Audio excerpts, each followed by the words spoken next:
भारत का इतिहास। उत्तर में हिमालय से लेकर दक्षिण में समुद्र तक फैला ये उपमहाद्वीप भारतवर्ष के नाम से ज्ञात है, जिसे महाकाव्य तथा पुराणों में भारतवर्ष अर्थात भरत का देश कहा जाता है तथा यहाँ के निवासियों को भारतीय अर्थात भरत की संतान कहा गया है। यूनानियों ने भारत को इंडिया तथा मध्यकालीन मुस्लिम इतिहासकारों ने हिंद अथवा हिंदुस्तान के नाम से संबोधित किया है। भारतीय इतिहास को अध्ययन की सुविधा के लिए तीन भागों में बांटा गया है: प्राचीन भारत, मध्यकालीन भारत एवं आधुनिक भारत। प्राचीन भारत। एक, प्राचीन भारतीय इतिहास के स्रोत। प्राचीन भारतीय इतिहास के विषय में जानकारी मुख्यतः चार स्रोतों से प्राप्त होती है: एक, धर्म ग्रंथ; दो, ऐतिहासिक ग्रंथ; तीन, विदेशियों का विवरण; चार, पुरातत्व संबंधी साक्ष्य। धर्म ग्रंथ एवं ऐतिहासिक ग्रंथ से मिलने वाली महत्वपूर्ण जानकारी। भारत का सर्वप्राचीन धर्म ग्रंथ वेद है, जिसके संकलनकर्ता महर्षि कृष्ण द्वैपायन वेद व्यास को माना जाता है। वेद चार है: ऋग्वेद, यजुर्वेद, सामवेद एवं अथर्ववेद। ऋग्वेद ऋचाओं के क्रमबद्ध ज्ञान के संग्रह को ऋग्वेद कहा जाता है। इसमें 10 मंडल, 1028 सूक्त, वाल खेल्य पाठ के 11 सूक्तों सहित एवं 10,462 ऋचाएं हैं। इस वेद के ऋचाओं के पढ़ने वाले ऋषि को होत्र कहते हैं। इस वेद से आर्य की राजनीतिक प्रणाली एवं इतिहास के बारे में जानकारी मिलती है। विश्वामित्र द्वारा रचित ऋग्वेद के दूसरे मंडल में सूर्य देवता सावित्री को समर्पित प्रसिद्ध गायत्री मंत्र है। इसके 9वें मंडल में देवता सोम का उल्लेख है। इसके 8वें मंडल की हस्तलिखित ऋचाओं को खिल कहा जाता है। चातुर्वर्णीय समाज की कल्पना का आदि स्रोत ऋग्वेद के 10वें मंडल में वर्णित पुरुष सूक्त है, जिसके अनुसार 4 वर्ण ब्राह्मण, क्षत्रिय, वैश्य तथा शूद्र आदि पुरुष ब्रह्मा के क्रमशः मुख, भुजाओं, जंघाओं और चरणों से उत्पन्न हुए। नोट: धर्मसूत्र 4 प्रमुख जातियों की स्थितियों, व्यवसायों, दायित्वों, कर्तव्यों तथा विशेष अधिकारों में स्पष्ट विभेद करता है। वामन अवतार के 3 पगों के आख्यान का प्राचीनतम स्रोत ऋग्वेद है। ऋग्वेद में इंद्र के लिए 250 तथा अग्नि के लिए 200 ऋचाओं की रचना की गई है। नोट: प्राचीन इतिहास के साधन के रूप में वैदिक साहित्य में ऋग्वेद के बाद शतपथ ब्राह्मण का स्थान है। यजुर्वेद सस्वर पाठ के लिए मंत्रों तथा बलि के समय अनुपालन के लिए नियमों का संकलन यजुर्वेद कहलाता है। इसके पाठककर्ता को अर्धवयु कहते हैं। ये एक ऐसा वेद है जो गद्य एवं पद्य दोनों में है। सामवेद ये गाई जा सकने वाली ऋचाओं का संकलन है। इसके पाठ्यकर्ता को उद्रात्र कहते हैं। इसे भारतीय संगीत का जनक कहा जाता है। पृष्ठ 2, अर्थवेद। अर्थवा ऋषि द्वारा रचित इस वेद में रोग निवारण, तंत्र मंत्र, जादू टोना, शाप वशीकरण, आशीर्वाद, स्तुति, प्रायश्चित, औषधि, अनुसंधान, विवाह, प्रेम, राजकर्म, मातृभूमि, महात्म्य आदि विविध विषयों से संबद्ध मंत्र तथा सामान्य मनुष्यों के विचारों, विश्वासों, अंधविश्वासों इत्यादि का वर्णन है। इसमें सभा एवं समिति को प्रजापति की 2 पुत्रियां कहा गया है। नोट: सबसे प्राचीन वेद ऋग्वेद एवं सबसे बाद का वेद अर्थवेद है। वेदों को भली भांति समझने के लिए 6 वेदांगों की रचना हुई है। ये है शिक्षा, ज्योतिष, कल्प, व्याकरण, निरुक्त तथा छंद। भारतीय ऐतिहासिक कथाओं का सबसे अच्छा क्रमबद्ध विवरण पुराणों में मिलता है। इसके रचयिता लोमहर्ष अथवा इनके पुत्र उग्र श्रवा माने जाते हैं। इनकी संख्या 18 है, जिनमें से केवल 5 मत्स्य, वायु, विष्णु, ब्राह्मण एवं भागवत में ही राजाओं की वंशावली पाई जाती है। पुराण और संबंधित वंश: विष्णु पुराण, मौर्य वंश, मत्स्य पुराण, आंध्र सातवाहन, वायु पुराण, गुप्त वंश। नोट: पुराणों में मत्स्य पुराण सबसे प्राचीन एवं प्रामाणिक है।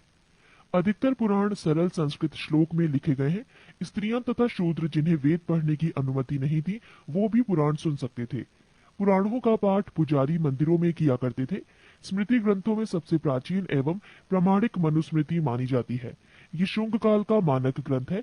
नारद स्मृति गुप्त युग के विषय में जानकारी प्रदान करता है। जातक के बुद्ध की पूर्व जन्म की कहानी वर्णित है। हीनयान का प्रमुख ग्रंथ कथा वस्तु है, जिसमें महात्मा बुद्ध का जीवन चरित अनेक कथानकों के साथ वर्णित है। जैन साहित्य को आगम कहा जाता है। जैन धर्म का प्रारंभिक इतिहास कल्प सूत्र से ज्ञात होता है। जैन ग्रंथ भगवती सूत्र में महावीर के जीवन कृत्यों तथा अन्य समकालिकों के साथ उनके संबंधों का विवरण मिलता है। अर्थशास्त्र के लेखक चाणक्य, कौटिल्य या विष्णुगुप्त हैं। ये 15 अधिकरणों एवं 180 प्रकरणों में विभाजित हैं। इससे मौर्यकालीन इतिहास की जानकारी प्राप्त होती है। संस्कृत साहित्य में ऐतिहासिक घटनाओं को क्रमबद्ध में लिखने का सर्वप्रथम प्रयास कलहड़ के द्वारा किया गया। कलहड़ द्वारा रचित पुस्तक राजतरंगिणी है, जिसका संबंध कश्मीर के इतिहास से है। अरबों के सिंध विजय का वृतांत चचनामा लेखक अली अहमद में सुरक्षित है। अष्टाध्यायी संस्कृत भाषा व्याकरण की प्रथम पुस्तक के लेखक पाणिनि है। इससे मौर्य के पहले का इतिहास तथा मौर्य युगीन राजनीतिक अवस्था की जानकारी प्राप्त होती है। कात्यायन की गार्गी संहिता एवं ज्योतिष ग्रंथ है, फिर भी इसमें भारत पर होने वाले यवन आक्रमण का उल्लेख मिलता है। पतंजलि पुष्यमित्र शुंग के पुरोहित थे। इनके महाभाष्य से शुंगों के इतिहास का पता चलता है। विदेशी यात्रियों से मिलने वाली प्रमुख जानकारी। यूनानी रोमन लेखक। टेसियस, ये ईरान का राजवैद्य था। भारत के संबंध में इसका विवरण आश्चर्यजनक कहानियों से परिपूर्ण होने के कारण अविश्वसनीय है। हेरोडोटस, इतिहास का पिता कहा जाता है। इसने अपनी पुस्तक हिस्टोरिका में 5वीं शताब्दी पूर्व ईसा पूर्व के भारत फारस के संबंध का वर्णन किया है, परंतु इसका विवरण भी अनुश्रुतियों एवं अफवाहों पर आधारित है। पृष्ठ 3। सिकंदर के साथ आने वाले लेखकों में निरियाकस, आने सिक्रेटस तथा आस्टोबुलस के विवरण अधिक प्रामाणिक एवं विश्वसनीय हैं। 4. मेगास्थनीज, ये सेल्यूकस निकेटर का राजदूत था, जो चंद्रगुप्त मौर्य के राज दरबार में आया था। इसने अपनी पुस्तक इंडिका में मौर्य युगीन समाज एवं संस्कृति के विषय में लिखा है। 5. डाइमेकस, ये सीरियन नरेश आंतियोकस का राजदूत था, जो बिंदुसार के राज दरबार में आया था। इसका विवरण भी मौर्य युग से संबंधित है। 6. डायोनीसियस, ये मिस्र नरेश टॉलेमी फिलेडेल्फस का राजदूत था, जो अशोक के राज दरबार में आया था। 7. टॉलेमी, इसने 2री शताब्दी में भारत का भूगोल नामक पुस्तक लिखी। 7. प्लिनी, इसने प्रथम शताब्दी में नेचुरल हिस्ट्री नामक पुस्तक लिखी। इसमें भारतीय पशुओं, पेड़ पौधों, खनिज पदार्थों आदि के बारे में विवरण मिलता है। 9. पेरिप्लस ऑफ द इरिथ्रियन सी, इस पुस्तक के लेखक के बारे में जानकारी नहीं है। ये लेखक करीब 80 ईस्वी में हिंद महासागर की यात्रा पर आया था। इसने उस समय के भारत के बंदरगाहों तथा व्यापारिक वस्तुओं के बारे में जानकारी दी है। चीनी लेखक। फाहियान, ये चीनी यात्री गुप्त नरेश चंद्रगुप्त द्वितीय के दरबार में आया था। इसने अपने विवरण में मध्य प्रदेश के समाज एवं संस्कृति के बारे में वर्णन किया है। इसने मध्य प्रदेश की जनता को सुखी एवं समृद्ध बताया है। 2. सन युगन, ये 518 ईस्वी में भारत आया। इसने अपने 3 वर्षों की यात्रा में बौद्ध धर्म की प्राप्तियां एकत्रित की। 3. हुएनसांग, ये हर्षवर्धन के शासनकाल में भारत आया था। हुएनसांग 629 ईस्वी में चीन से भारतवर्ष के लिए प्रस्थान किया और लगभग 1 वर्ष की यात्रा के बाद सर्वप्रथम ये भारतीय राज्य कपिशा पहुंचा। भारत में 15 वर्षों तक ठहरकर 645 ईस्वी में चीन लौट गया।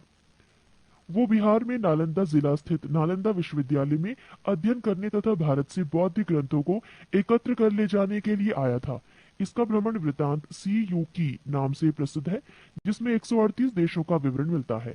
इसने हर्षकालीन समाज, धर्म तथा राजनीति के बारे में वर्णन किया है। इसके अनुसार सिंध का राजा शूद्र था।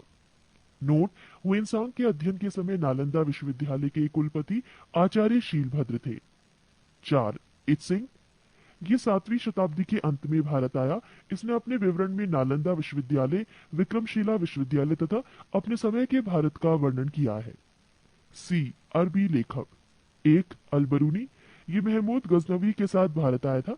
अरबी में लिखी गई उसकी कृति किताबुल हिंद या तहकीके हिंद भारत की खोज आज भी इतिहासकारों के लिए एक महत्वपूर्ण स्रोत है।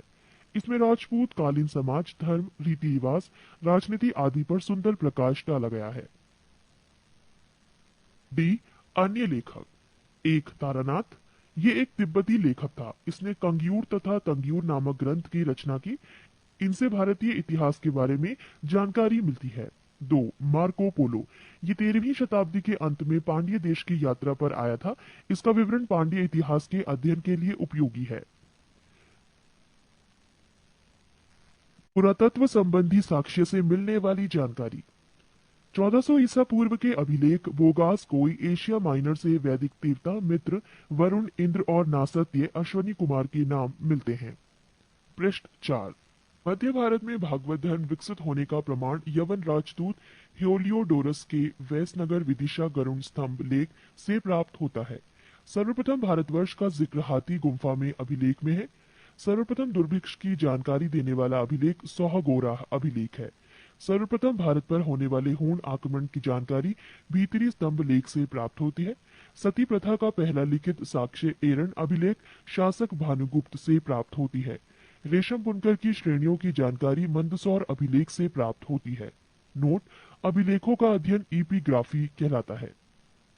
महत्वपूर्ण अभिलेख: अभिलेख और शासक, हाथी गुम्फा अभिलेख, तिथि रहित अभिलेख, शासक कलिंगराज खाकेल, जूनागढ़ गिरनार अभिलेख, शासक रुद्रदामन, नासिक अभिलेख, शासक गौतमी बलश्री, प्रयाग स्तंभ लेख, शासक समुद्रगुप्त, एहोल अभिलेख, शासक पुलकेशन द्वितीय, मंदसौर अभिलेख, शासक मालवा नरेश यशोधर्मन, ग्वालियर अभिलेख, शासक प्रतिहार नरेश भोज, भीतरी एवं जूनागढ़ अभिलेख, शासक स्कंदगुप्त, देवपाड़ा अभिलेख, शासक बंगाल शासक विजयसेन।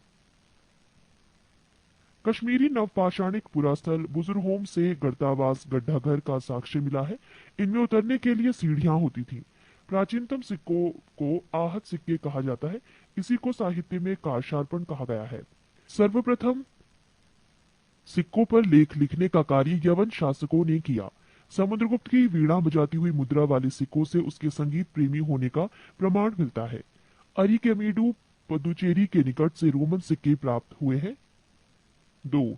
प्रागैतिहासिक काल। जिस काल में मनुष्य ने घटनाओं का कोई लिखित विवरण उद्धृत नहीं किया, उसे प्रागैतिहासिक काल कहते हैं। मानव विकास के उस काल को इतिहास कहा जाता है जिसका विवरण लिखित रूप में उपलब्ध है। आद्य ऐतिहासिक काल उस काल को कहते हैं जिस काल में लेखन कला के प्रचलन के बाद उपलब्ध लेख पढ़े नहीं जा सके हैं। ज्ञानी मानव होमोसेपियस का प्रवेश इस धरती पर आज से लगभग 30 या 40 हजार वर्ष पूर्व हुआ। पूर्व पाषाण युग कि मानव की जीविका का मुख्य आधार था शिकार। आग का आविष्कार पूरा पाषाण काल में एवं पहिए का नवपाषाण काल में हुआ। मनुष्य में स्थायी निवास की प्रवृत्ति नवपाषाण काल में हुई तथा उसने सबसे पहले कुत्ता को पालतू बनाया। मनुष्य ने सर्वप्रथम तांबा धातु का प्रयोग किया था तथा उसके द्वारा बनाए जाने वाला प्रथम औजार कुल्हाड़ी प्राप्ति स्थल अतिरंपकम था। कृषि का आविष्कार नवपाषाण काल में हुआ। प्रागैतिहासिक अन्न उत्पादक स्थल में हरगढ़ पश्चिमी बलूचिस्तान में अवस्थित है। कृषि के लिए अपनाई गई सबसे प्राचीन फसल गेहूं एवं जौ थी। पल्लावरम नामक स्थान पर प्रथम भारतीय पुरापाषाण कलाकृति की खोज हुई थी। भारत में पूर्व प्रस्तर युग के अधिकांश औजार स्फटिक पत्थर के बने थे। भारत का सबसे प्राचीन नगर मोहनजोदड़ो था, सिंधी भाषा में जिसका अर्थ है मृतकों का टीला। पृष्ठ 5। 3. सिंधु सभ्यता। रेडियो कार्बन C14 जैसी नवीन विश्लेषण पद्धति के द्वारा सिंधु सभ्यता की सर्वमान्य तिथि 2350 ईसा पूर्व से 1750 ईसा पूर्व मानी गई है। सिंधु सभ्यता की खोज राय बहादुर दयाराम साहनी ने की। सिंधु सभ्यता को प्रागैतिहासिक प्रोटो हिस्टोरिक अथवा कांस्य ब्रॉन्ज युग में रखा आलमगीरपुर, जिला मेरठ उत्तर प्रदेश, उत्तरी पुरास्थल मांदा, जिला अखनूर जम्मू कश्मीर तथा दक्षिणी पुरास्थल दाइमाबाद, जिला अहमदनगर महाराष्ट्र। सिंधु सभ्यता या सैंधव सभ्यता नगरीय सभ्यता थी। सैंधव सभ्यता से प्राप्त परिपक्व अवस्था वाले स्थलों में केवल 6 को ही बड़े नगर की संज्ञा दी गई है। ये है मोहनजोदड़ो, हड़प्पा, गढ़वारीवाला, धौलावीरा, राखीगढ़ी एवं कालीबंगन। स्वतंत्रता प्राप्ति पश्चात हड़प्पा संस्कृति के सर्वाधिक स्थल गुजरात में खोजे गए हैं। लोथल एवं सुतकोतदा सिंधु सभ्यता का बंदरगाह था। जुते हुए खेत और नक्काशीदार ईंटों के प्रयोग का साक्ष्य कालीबंगन से प्राप्त हुआ है। मोहनजोदड़ो से प्राप्त अन्नागार संभवतः सैंधव सभ्यता की सबसे बड़ी इमारत है। मोहनजोदड़ो से प्राप्त बृहत स्नानागार एक प्रमुख स्मारक है, जिसके मध्य स्थित स्नान कुंड 11.88 मीटर लंबा, 7.01 मीटर चौड़ा एवं 2.43 मीटर गहरा है। अग्निकुंड लोथल एवं कालीबंगन से प्राप्त हुए हैं। मोहनजोदड़ो से प्राप्त एक शील पर 3 मुख वाला देवता पशुपति नाथ की मूर्ति मिली है। उनके चारों ओर हाथी, गेंडा, चीता एवं भैंसा विराजमान है। मोहनजोदड़ो से नर्तकी की एक कांस्य मूर्ति मिली है। हड़प्पा की मोहरों पर सबसे अधिक एक श्रृंगी पशु का अंकन मिलता है। मनके बनाने के कारखाने लोथल एवं चन्हूदड़ो से मिले हैं। सिंधु सभ्यता की लिपि भाव चित्रात्मक है। ये लिपि दाई से बाईं ओर लिखी जाती थी। जब अभिलेख एक से अधिक पंक्तियों का होता था तो पहली पंक्ति दाईं से बाईं और दूसरी बाईं से दाईं ओर लिखी जाती थी। सिंधु सभ्यता के लोगों ने नगरों तथा घरों के विन्यास के लिए ग्रीड पद्धति अपनाई। घरों के दरवाजे और खिड़कियां सड़क की ओर न खुलकर पिछवाड़े की ओर खुलते थे। केवल लोथल नगल के घरों के दरवाजे मुख्य सड़क की ओर खुलते थे। सिंधु सभ्यता में मुख्य फसल थी गेहूं और जौ। सैंधव वासी मिठास के लिए शहद का प्रयोग करते थे। रंगपुर एवं लोथल से चावल के दाने मिले हैं, जिनसे धान की खेती होने का प्रमाण मिलता है। चावल के प्रथम साक्ष्य लोथल से ही प्राप्त हुए हैं। सुरकोतदा, कालीबंगन एवं लोथल से सैंधवकालीन घोड़े के अस्थि पंजर मिले हैं। तौल की इकाई संभवतः 16 के अनुपात में थी। सैंधव सभ्यता के लोग यातायात के लिए 2 पहियों एवं 4 पहियों वाली बैलगाड़ी या भैंसा गाड़ी का उपयोग करते थे। सिंधु काल में विदेशी व्यापार, आयातित वस्तुएं और प्रदेश। तांबा प्रदेश खेतड़ी, बलूचिस्तान, ओमान। चांदी अफगानिस्तान, ईरान। सोना कर्नाटक, अफगानिस्तान, ईरान। टिन अफगानिस्तान, ईरान। गोमेद सौराष्ट्र, लाजवर्द मेसोपोटामिया। सीसा ईरान। पृष्ठ 6। मेसोपोटामिया के अभिलेखों में वर्णित मेलुहा शब्द का अभिप्राय सिंधु सभ्यता से ही है। संभवतः हड़प्पा संस्कृति का शासन वाणिक वर्ग के हाथों में था। पिग्गट ने हड़प्पा एवं मोहनजोदड़ो को एक विस्तृत साम्राज्य की जुड़वा राजधानी कहा है। सिंधु सभ्यता के लोग धरती को उर्वरता की देवी मानकर उसकी पूजा किया करते थे। वृक्ष पूजा एवं शिव पूजा के प्रचलन के साक्ष्य भी सिंधु सभ्यता से मिलते हैं। स्वास्तिक चिन्ह संभवतः हड़प्पा सभ्यता की देन है। इस चिन्ह से सूर्योपासना का अनुमान लगाया जाता है। सिंधु घाटी के नगरों में किसी भी मंदिर के अवशेष नहीं मिले हैं। सिंधु सभ्यता की मां मातृदेवी की उपासना सर्वाधिक प्रचलित थी। पशुओं में कुबड़ वाला सांड इस सभ्यता के लोगों के लिए विशेष पूजनीय था।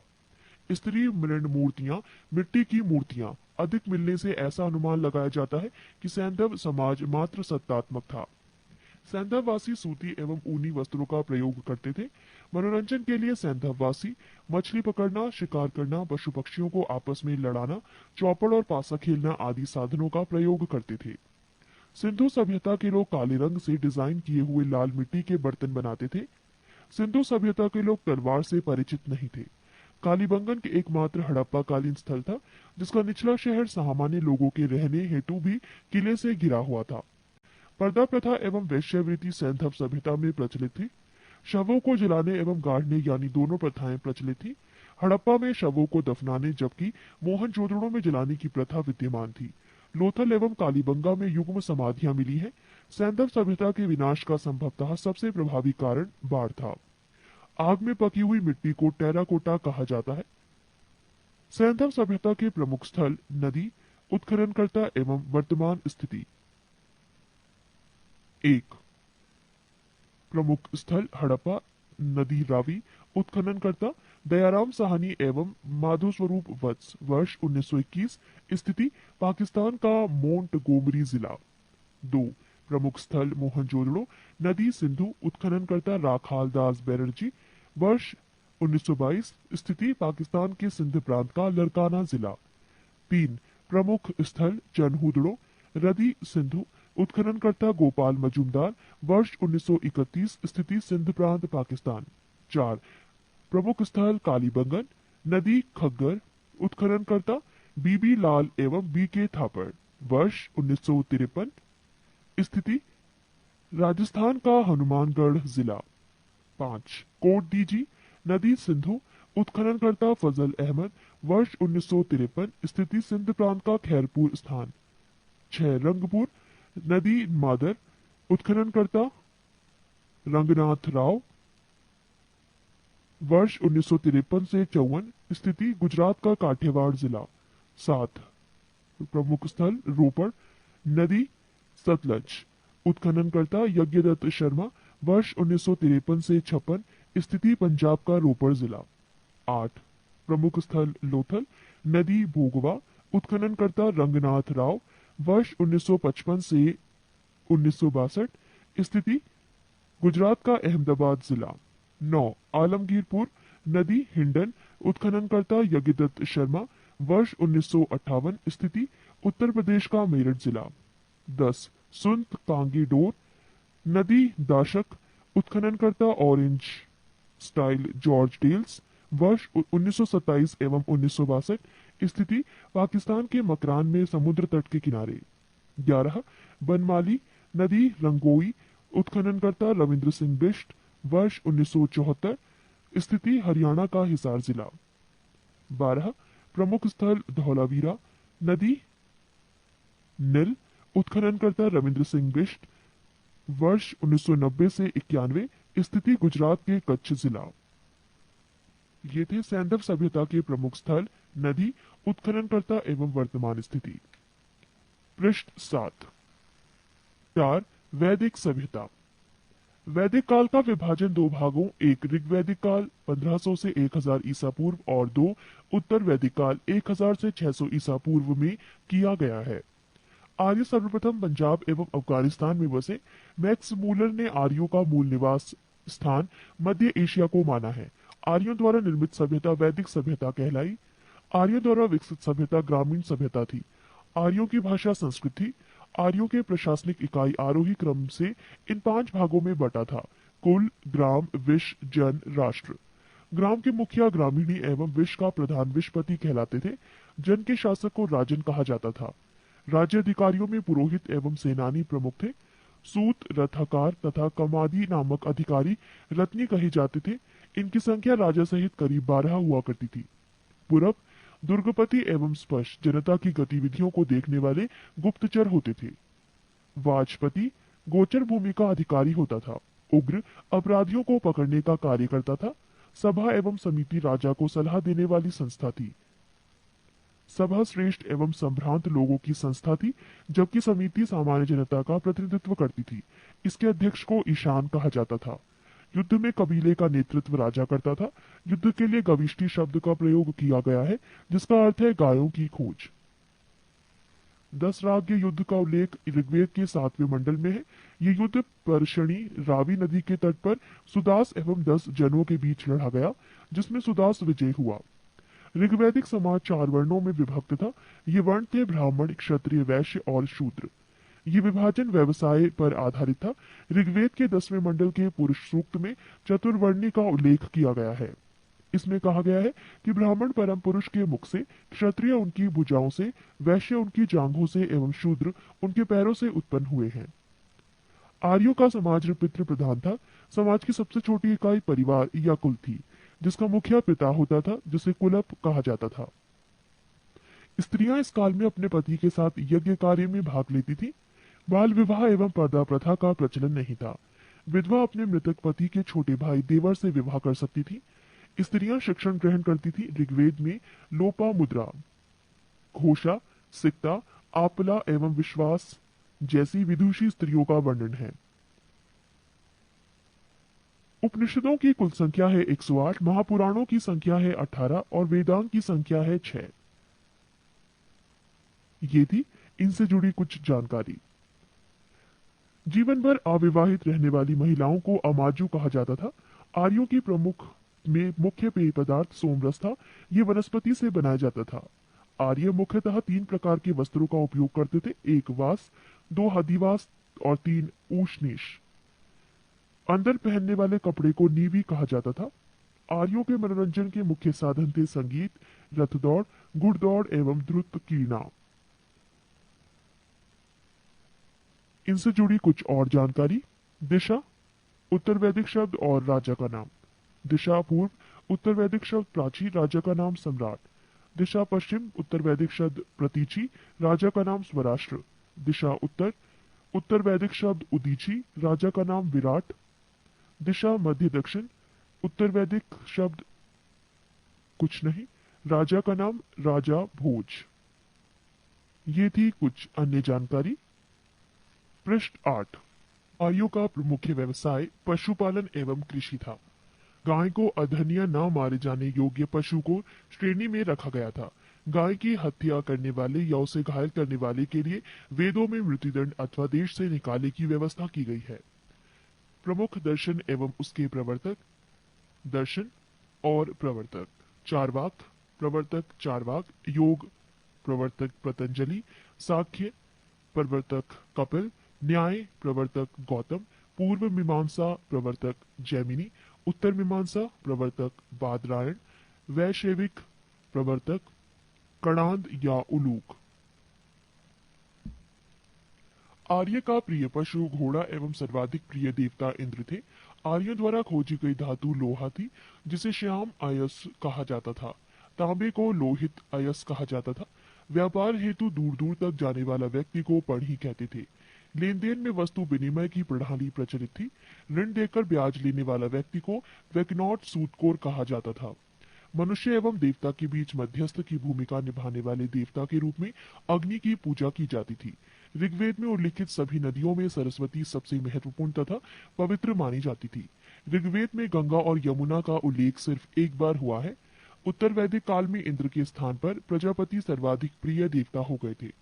उत्तर वैदिक काल में राजा के राज्याभिषेक के समय राजसूय यज्ञ का अनुष्ठान किया जाता था। उत्तर वैदिक काल में वर्ण व्यवस्था की बजाय जन्म के आधार पर निर्धारित होने लगे थे। उत्तर वैदिक काल में हल को सिरा और हल रेखा की सीता कहा जाता था। उत्तर वैदिक काल में निष्क और शतमान मुद्रा की इकाइयां थी, लेकिन इस काल में किसी खास भार, आकृति और मूल्य के सिक्कों के चलन का कोई प्रमाण नहीं मिलता। सांख्य दर्शन भारत के सभी दर्शनों में सबसे प्राचीन है। इसके अनुसार मूल तत्व 25 है, जिनमें प्रकृति पहला तत्व है। सत्यमेव जयते मुंडकोपनिषद से लिया गया है। इसी उपनिषद में यज्ञ की तुलना टूटी नाव से की गई है। गायत्री मंत्र सवित्र नामक देवता को संबोधित है, जिसका संबंध ऋग्वेद से है। उत्तर वैदिक काल में कौशाम्बी नगर में प्रथम बार पक्की ईंटों का प्रयोग किया गया है। महाकाव्य दो है, महाभारत एवं रामायण। महाभारत का पुराना नाम जय संहिता है। ये विश्व का सबसे बड़ा महाकाव्य है। गोत्र नामक संस्था का जन्म उत्तर वैदिक काल में हुआ। ऋग्वैदिक कालीन नदियां। प्राचीन नाम कृंभ, आधुनिक नाम कुर्रम। कुंभा, आधुनिक नाम काबुल। वितस्ता, आधुनिक नाम झेलम। आस्किनी, आधुनिक नाम चिनाब। परपशनी, आधुनिक नाम रावी। शतुद्री, आधुनिक नाम सतलज। विपाशा, आधुनिक नाम व्यास। सदानीरा, आधुनिक नाम गंडक। दृष्टद्रुति, आधुनिक नाम घग्गर। गोमती, आधुनिक नाम गोमल। सुवस्तु, आधुनिक नाम स्वात। ऋग्वैदिक कालीन देवता। देवता इंद्र, संबंध युद्ध का नेता एवं वर्षा का देवता। अग्नि, देवता एवं मनुष्य के बीच मध्यस्थ। वरुण, पृथ्वी एवं सूर्य के निर्माता। समुद्र का देवता, विश्व के नियामक एवं शासक। सत्य का प्रतीक, ऋतु परिवर्तन एवं दिन रात का कर्ता। द्यौ, आकाश का देवता, सबसे प्राचीन। सोम, वनस्पति देवता। उषा, प्रगति एवं उत्थान देवता। आश्विन, विपत्तियों को हरने वाला देवता। पूषण, पशुओं का देवता। विष्णु, विश्व के संरक्षक एवं पालनकर्ता। मरुत, आंधी तूफान का देवता। पृष्ठ 9। आज महाजन पदों का उदय। बुद्ध के जन्म के पूर्व 6ठी शताब्दी ईसा पूर्व में भारतवर्ष 16 जनपदों में बटा हुआ था। इसकी जानकारी हमें बौद्ध ग्रंथ अगुंतर निकाय से मिलती है। 1 महाजनपद अंग, राजधानी चंपा। क्षेत्र आधुनिक स्थान भागलपुर मुंगेर बिहार। 2 मगध, राजधानी गिरिब्रज राजगृह। क्षेत्र पटना गया बिहार। 3 काशी, राजधानी वाराणसी। क्षेत्र वाराणसी के आसपास उत्तर प्रदेश। 4 महाजनपद वत्स, राजधानी कौशाम्बी। क्षेत्र इलाहाबाद के आसपास उत्तर प्रदेश। 5 महाजनपद वज्जी, राजधानी वैशाली विदेह और मिथिला। क्षेत्र मुजफ्फरपुर एवं दरभंगा के आसपास का क्षेत्र। 6 महाजनपद कौसल, राजधानी श्रावस्ती। क्षेत्र फैजाबाद उत्तर प्रदेश। 7 महाजनपद अवंती, राजधानी उज्जैन या महिष्मती, क्षेत्र मालवा उत्तर प्रदेश। 8 महाजनपद मल, राजधानी कुशावती, क्षेत्र देवरिया उत्तर प्रदेश। 9 महाजनपद पंचाल, राजधानी आहिचित्र कांपिल्य, क्षेत्र बरेलू बदायूं फर्रुखाबाद उत्तर प्रदेश। 10 महाजनपद चेदी, राजधानी शक्तिमती, क्षेत्र बुंदेलखंड उत्तर प्रदेश। 11 महाजनपद कुरु, राजधानी इंद्रप्रस्थ, क्षेत्र आधुनिक दिल्ली मेरठ एवं हरियाणा के कुछ क्षेत्र। 12 महाजनपद मत्स्य, राजधानी विराटनगर, क्षेत्र जयपुर राजस्थान के आसपास के क्षेत्र। 13 महाजनपद कंबोज, राजधानी हाटक, क्षेत्र राजौरी एवं हजारा, क्षेत्र उत्तर प्रदेश। 14 अद्य महाजनपद शूरसेन, राजधानी मथुरा, क्षेत्र मथुरा उत्तर प्रदेश। 15 महाजनपद अशमक, राजधानी पोटली या पोतन, क्षेत्र गोदावरी नदी, क्षेत्र दक्षिण भारत का एकमात्र जनपद। 16 महाजनपद गांधार, राजधानी तक्षशिला, क्षेत्र रावलपिंडी एवं पेशावर, पाकिस्तान।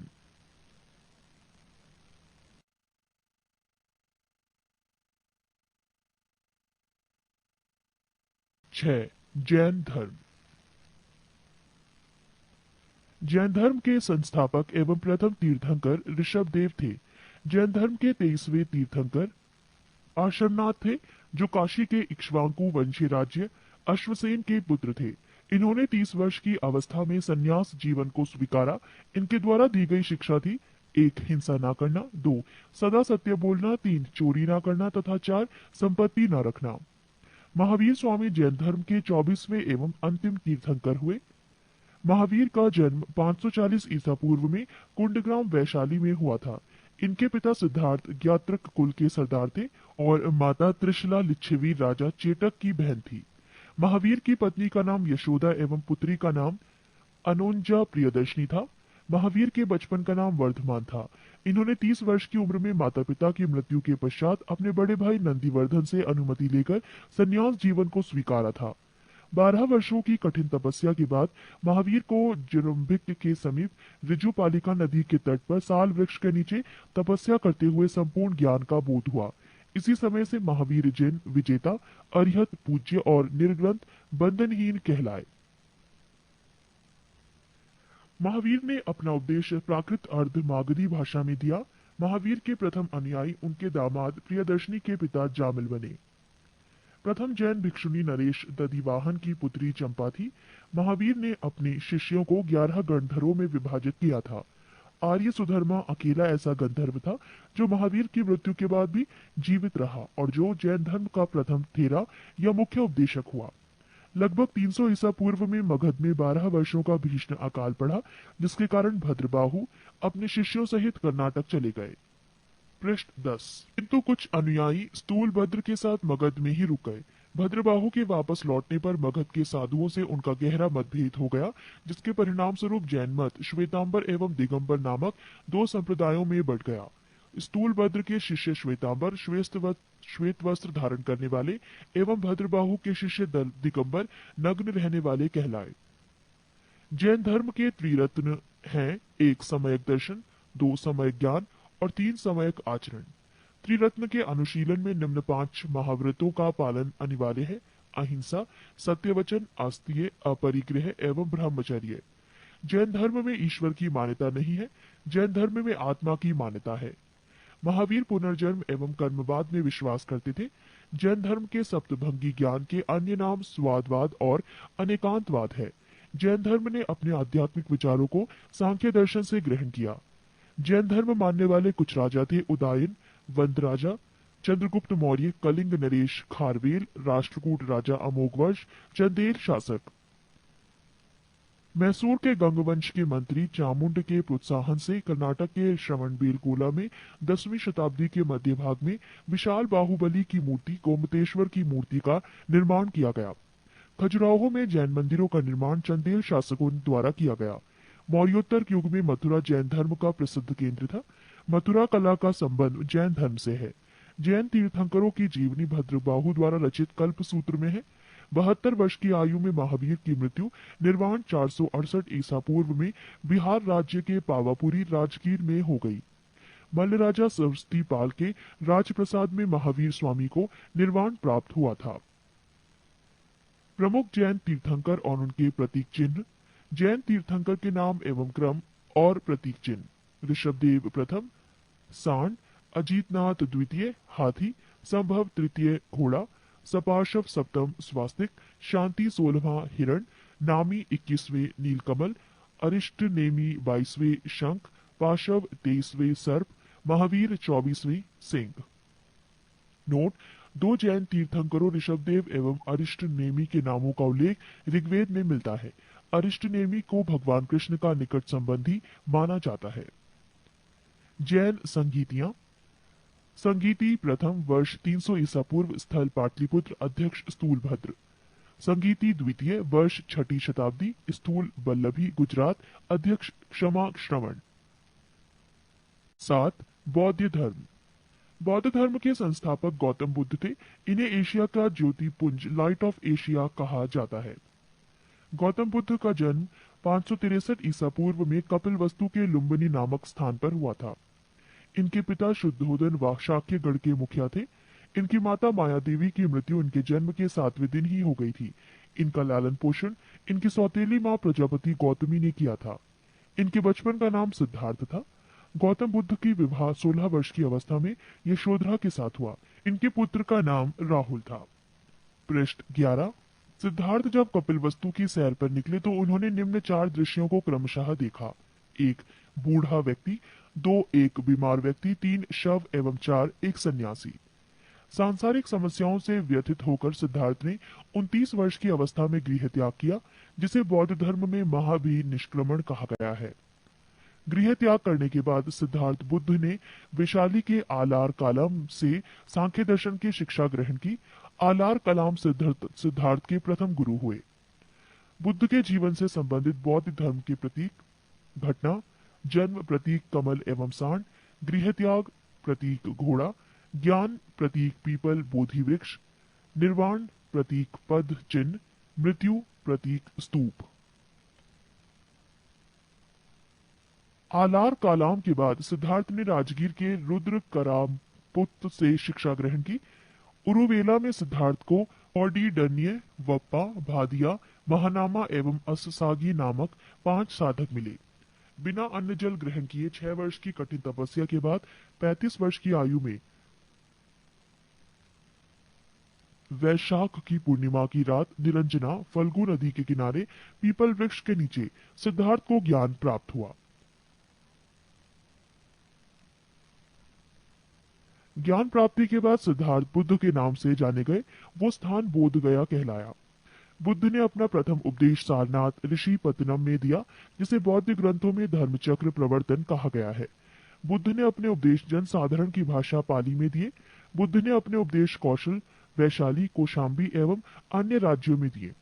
बुद्ध ने अपने सर्वाधिक उपदेश कौशल देश की राजधानी श्रावस्ती में दिए।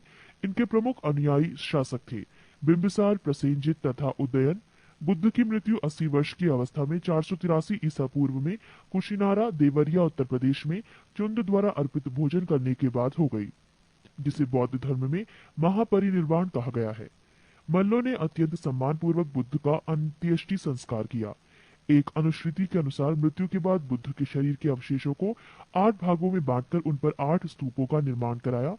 बुद्ध के जन्म एवं मृत्यु की तिथि को चीनी परंपरा के कैंटोन अभिलेख के आधार पर निश्चित किया गया है। बौद्ध धर्म के बारे में हमें विशद ज्ञान पाली त्रिपिटक से प्राप्त होता है। बौद्ध धर्म मूलतः अनिश्वरवादी है। इसमें आत्मा की परिकल्पना भी नहीं है। बौद्ध धर्म में पुनर्जन्म की मान्यता है। तृष्णा को क्षीण हो जाने की अवस्था को ही बुद्ध ने निर्वाण कहा है। विश्व दुखों से बना है का सिद्धांत बुद्ध ने उपनिषद से लिया। बुद्ध के अनुयायी 2 भागों में विभाजित थे। एक भिक्षुक, बौद्ध धर्म के प्रचार के लिए जिन्होंने संन्यास ग्रहण किया उन्हें भिक्षुक कहा गया। 2 उपासक, गृहस्थ जीवन व्यतीत करते हुए बौद्ध धर्म अपनाने वालों को उपासक कहा गया। बौद्ध संघ में सम्मिलित होने के लिए न्यूनतम आयु सीमा 15 वर्ष थी। बौद्ध संघ में प्रविष्ट होने को उपसंपदा कहा जाता था। बौद्ध धर्म के त्रिरत्न हैं बुद्ध, धम्म एवं संघ। पृष्ठ 12। बौद्ध सभाएं, सभा, समय, स्थान, अध्यक्ष और शासनकाल। प्रथम बौद्ध संगीति, समय 483 ईसा पूर्व, स्थान राजगृह, अध्यक्ष महाकश्यप, शासनकाल अजात शत्रु। सभा द्वितीय बौद्ध संगीति, समय 383 ईसा पूर्व, स्थान वैशाली, अध्यक्ष सभाकामी, शासनकाल कालाशोक। सभा तृतीय बौद्ध संगीति, समय 255 ईसा पूर्व, स्थान पाटलिपुत्र, अध्यक्ष मोगालीपुत्र तिस, शासनकाल अशोक। सभा चतुर्थ बौद्ध संगीति, समय ईसा को प्रथम शताब्दी, स्थान कुंडलवन, अध्यक्ष वसुमित्र या अश्वघोष, शासनकाल कनिष्क। चतुर्थ बौद्ध संगीति के बाद बौद्ध धर्म दो भागों हीनयान एवं महायान में विभाजित हो गया। धार्मिक जुलूस का प्रारंभ सबसे पहले बौद्ध धर्म के द्वारा प्रारंभ किया गया। बौद्धियों का सबसे पवित्र त्योहार वैशाख पूर्णिमा है, जिसे बुद्ध पूर्णिमा के नाम से जाना जाता है। इसका महत्व इसलिए है कि बुद्ध पूर्णिमा के ही दिन बुद्ध का जन्म, ज्ञान की प्राप्ति एवं महापरिनिर्वाण की प्राप्ति हुई। बुद्ध ने सांसारिक दुखों के संबंध में 4 आर्य सत्यों का उपदेश दिया। ये है 1 दुख, 2 दुख समुदाय, 3 दुख निरोध, 4 दुख निरोधगामिनी प्रतिपद्या। इन सांसारिक दुखों से मुक्ति हेतु बुद्ध ने अष्टांगिक मार्ग की बात कही। ये साधन है 1 समयक दृष्टि, 2 समयक संकल्प, 3 समयक वाणी, 4 समयक कर्मांत, 5 समयक आजीवक, 6 समयक व्यायाम, 7 समयक स्मृति एवं 8 समयक समाधि। बुद्ध के अनुसार अष्टांगिक मार्गों के पालन करने के उपरांत मनुष्य की भव तृष्णा नष्ट हो जाती है और उसे निर्वाण प्राप्त हो जाता है। निर्वाण बौद्ध धर्म का परम लक्ष्य है, जिसका अर्थ है दीपक का बुझ जाना, अर्थात जीवन मरण चक्र से मुक्त हो जाना। बुद्ध ने निर्वाण प्राप्ति को सरल बनाने के लिए निम्न 10 शीलों पर बल दिया। 1 अहिंसा, 2 सत्य, 3 आस्तीय, चोरी न करना, 4 अपरिग्रह, किसी प्रकार की संपत्ति न रखना, 5 मद्य सेवन न करना, 6 असमय भोजन न करना, 7 सुखप्रद बिस्तर पर नहीं सोना, 8 धन संचय न करना, 9 स्त्रियों से दूर रहना और 10 नृत्य गान आदि से दूर रहना। गृहस्थों के लिए केवल प्रथम 5 शील तथा भिक्षुओं के लिए 10 शील मानना अनिवार्य था। बुद्ध ने मध्यम मार्ग मध्यमा प्रतिपद का उपदेश दिया। अनिश्वरवाद के संबंध में बौद्ध धर्म एवं जैन धर्म में समानता है। जातक कथाएं प्रदर्शित करती हैं कि बोधिसत्व का अवतार मनुष्य रूप में भी हो सकता है तथा पशुओं के रूप में भी। बोधिसत्व के रूप में पुनर्जन्म के दीर्घ श्रृंखला के अंतर्गत बुद्ध ने शाक्य मुनि के रूप में अपना अंतिम जन्म प्राप्त किया, किंतु इसके उपरांत मैत्रेय तथा अन्य अनामश बुद्ध अभी अवतरित होने शेष हैं।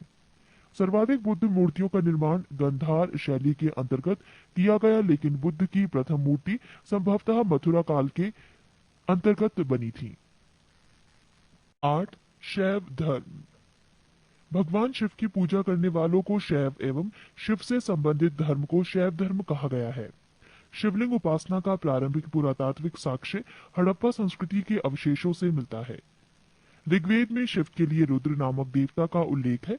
अर्थवेद में शिव को भव, शर्व, पशुपति एवं भूपति कहा गया है। लिंग पूजा का पहला स्पष्ट वर्णन मत्स्य पुराण में मिलता है।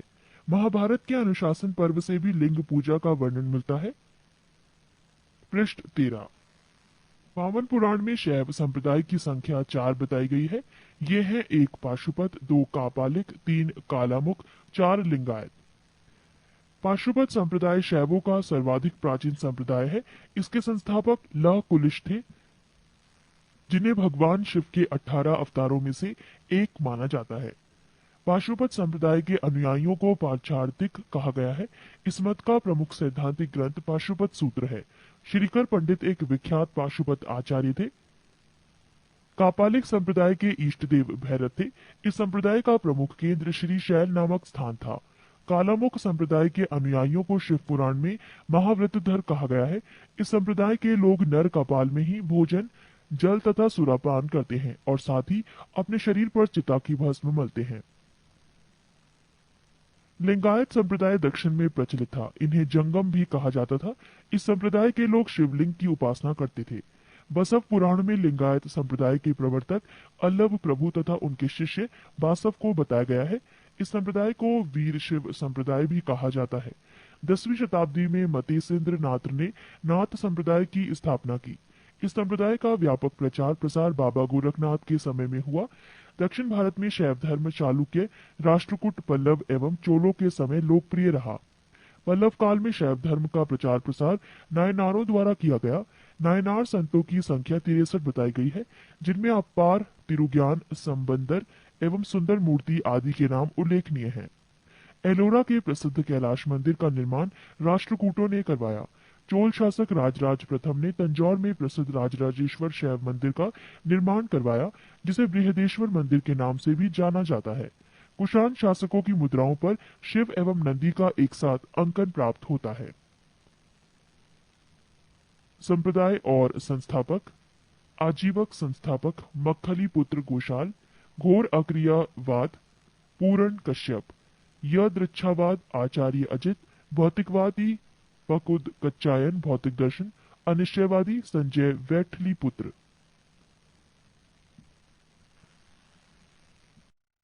9. वैष्णव धर्म। वैष्णव धर्म के विषय में प्रारंभिक जानकारी उपनिषदों से मिलती है। इसका विकास भागवत धर्म से हुआ। वैष्णव धर्म के प्रवर्तक कृष्ण थे, जो कृष्ण कबीले के थे और जिनका निवास स्थान मथुरा था। कृष्ण का उल्लेख सर्वप्रथम छांदोग्य उपनिषद में देवकीपुत्र और अंगिरस के शिष्य के रूप में हुआ है। विष्णु के 10 अवतारों का उल्लेख मत्स्य पुराण में मिलता है। 10 अवतार इस प्रकार हैं: मत्स्य, कूर्म, वराह, नरसिंह, वामन, परशुराम, राम, बलराम, बुद्ध एवं कल्की। वैष्णव धर्म में ईश्वर को प्राप्त करने के लिए सर्वाधिक महत्व भक्ति को दिया गया है। प्रमुख संप्रदाय, मत एवं आचार्य। प्रमुख संप्रदाय वैष्णव संप्रदाय, मत विशिष्टाद्वैत, आचार्य रामानुज। प्रमुख संप्रदाय ब्रह्म संप्रदाय, मत द्वैत, आचार्य आनंद तीर्थ। प्रमुख संप्रदाय रुद्र संप्रदाय, मत शुद्धोदाद्वैत, आचार्य वल्लभाचार्य। प्रमुख संप्रदाय सनक संप्रदाय, मत द्वैताद्वैत, आचार्य निम्बार्क।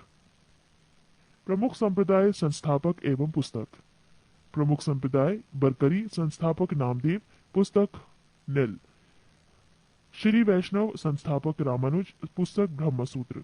परमार्थ संस्थापक रामदास, पुस्तक दासबोध। रामभक्त संस्थापक रामानंद, पुस्तक आध्यात्म रामायण। पृष्ठ 14। 10. इस्लाम धर्म। इस्लाम धर्म के संस्थापक हजरत मोहम्मद साहब थे। हजरत मोहम्मद साहब का जन्म 570 ईस्वी में मक्का में हुआ था। हजरत मोहम्मद साहब के पिता का नाम अब्दुल्ला और माता का नाम अमीना था। हजरत मोहम्मद साहब को 610 ईस्वी में मक्का के पास हीरा नामक गुफा में ज्ञान की प्राप्ति हुई। 24 सितंबर 622 ईस्वी को पैगंबर ने मक्का के मदीना की यात्रा इस्लाम जगत में मुस्लिम संवत हिजारी संवत के नाम से जाना जाता है। मोहम्मद की शादी 25 वर्ष की अवस्था में खदीजा नामक विधवा के साथ हुई। मोहम्मद की पुत्री का नाम फातिमा एवं दामाद का नाम अली हुसैन है। देवदूत ग्रेबियल ने पैगंबर मोहम्मद साहब को कुरान अरबी भाषा में संप्रेषित की। कुरान इस्लाम धर्म का पवित्र ग्रंथ है। पैगंबर मोहम्मद साहब ने कुरान की शिक्षाओं का उपदेश दिया। हजरत मोहम्मद साहब की मृत्यु 8 जून 632 ईस्वी को हुई। इन्हें मदीना में दफनाया गया। मोहम्मद साहब की मृत्यु के बाद इस्लाम सुन्नी तथा शिया नामक 2 पंथों में विभाजित हो गया। सुन्नी उन्हें कहते हैं जो सुन्ना में विश्वास करते हैं। सुन्ना पैगंबर मोहम्मद साहब के कथनों तथा कार्यों का विवरण है। शिया अली की शिक्षाओं में विश्वास करते हैं तथा उन्हें मोहम्मद साहब का न्याय सम्मत उत्तराधिकारी मानते हैं। अली मोहम्मद साहब के दामाद थे। अली की सन 661 ईस्वी में हत्या कर दी गई। अली के पुत्र हुसैन की हत्या 680 में करबला ईरान नामक स्थान पर कर दी गई। इन दोनों हत्या ने शिया को निश्चित मत का रूप दे दिया। पैगंबर मोहम्मद साहब के उत्तराधिकारी खलीफा कहलाए। इस्लाम जगत में खलीफा पद 1924 ईस्वी तक रहा। 1924 ईस्वी में इसे तुर्की के शासक मुस्तफा कमाल पाशा ने समाप्त कर दिया। इब्न इशाक ने सर्वप्रथम पैगंबर साहब का जीवन चरित्र लिखा। मोहम्मद साहब पैगंबर के जन्मदिन पर ईद मिलाद उन नबी पर्व मनाया जाता है।